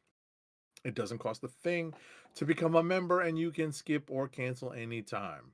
And now the listeners of the Comic Book Chronicles can enjoy an exclusive discount of $20 off your first order. To place your first order with $20 off and to help keep our show free for you, go to our network website at cspn.us/wink. That's cspn.us/WINC. Wink wines through CSPN. Do it today. Alrighty, folks, that's it for us for this here night. From what I'm understanding, I think one of us and or both of us are going to end up seeing Mortal Kombat 2 by next week's show. We did not go on the movie protocol because but and also because at the end of the day we're ending up seeing it after we would need to go into movie protocol, so we're all right. Yeah, well, but what I'm saying as a deserve to know, we would make it the case to go to movie protocol for stuff, and this is not one of them. No, definitely not. So that day is coming up soon, though. However, by the by, so like I said, stay tuned for when that starts to happen. But yeah, I've heard good things about MK2. Hopefully, it is as cheesy. I mean, not cheesy as I hope it goes to places it needs to go, because that first one, as we were talking before the show, basically didn't give what it needed to give, as the kids would say. So, but like I said, from what I've heard so far, hey, they've stepped it up a little bit. We'll see, and how it will end up comparing to that Street Fighter movie that's coming out later this year in the camp department. So we'll see. That being said, though, yeah, guess what? We're fresh out of shows, except for, we got one more show next week. The Punisher one-shot special comes out next week, so we'll definitely be talking about that. Right, and outside of that, and boys, 2 more shows. Right, I'll touch on the boys for a couple more weeks. So we'll see how that all wraps up in the end. Yes, and I'm going to continue to forget about the fact that The Boys is a show and it's still going on for the next couple of shows in the next couple of weeks. So therein lies that. But with that, I have been Roddykat. You can find me at Roddykat on Twitter and Blue Sky. You can find me at News and Steed on Twitter and Blue Sky. You can find me at CBCaps on Instagram. Agent_70 on Twitter, Instagram, Blue Sky, and Threads. You can find this here show on the Coastal of the Podcast Network at cspn.us. Do it today. You can also find us on your podcast perusal place of choice, whether it be Google Play, Apple iTunes, aka Apple Podcasts, Spotify, or the Coast of the Podcast Network SoundCloud page. But you can also find us recording every Thursday night, mostly every Thursday night, on the channel youtube.com/TheKliqNation and twitch.tv/Comic Book Chronicles at 9:30, probably more closer to after 10 o'clock. Good God. Breath control, folks.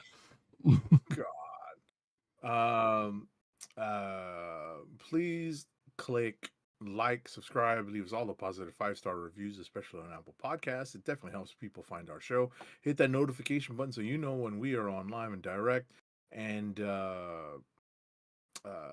smash that like button, folks. Later today is Von Gloom, as you said in the chat. Good to have you here, folks, fam. And for anybody who may have joined us, joined the video version or after the fact, or even the audio version, we appreciate y'all all for checking us out. Load these mini shows that we have done at any time. But with that, this has been the Comic Book Chronicles. Peace. Peace. One. My time is up. Peace out to Brooklyn.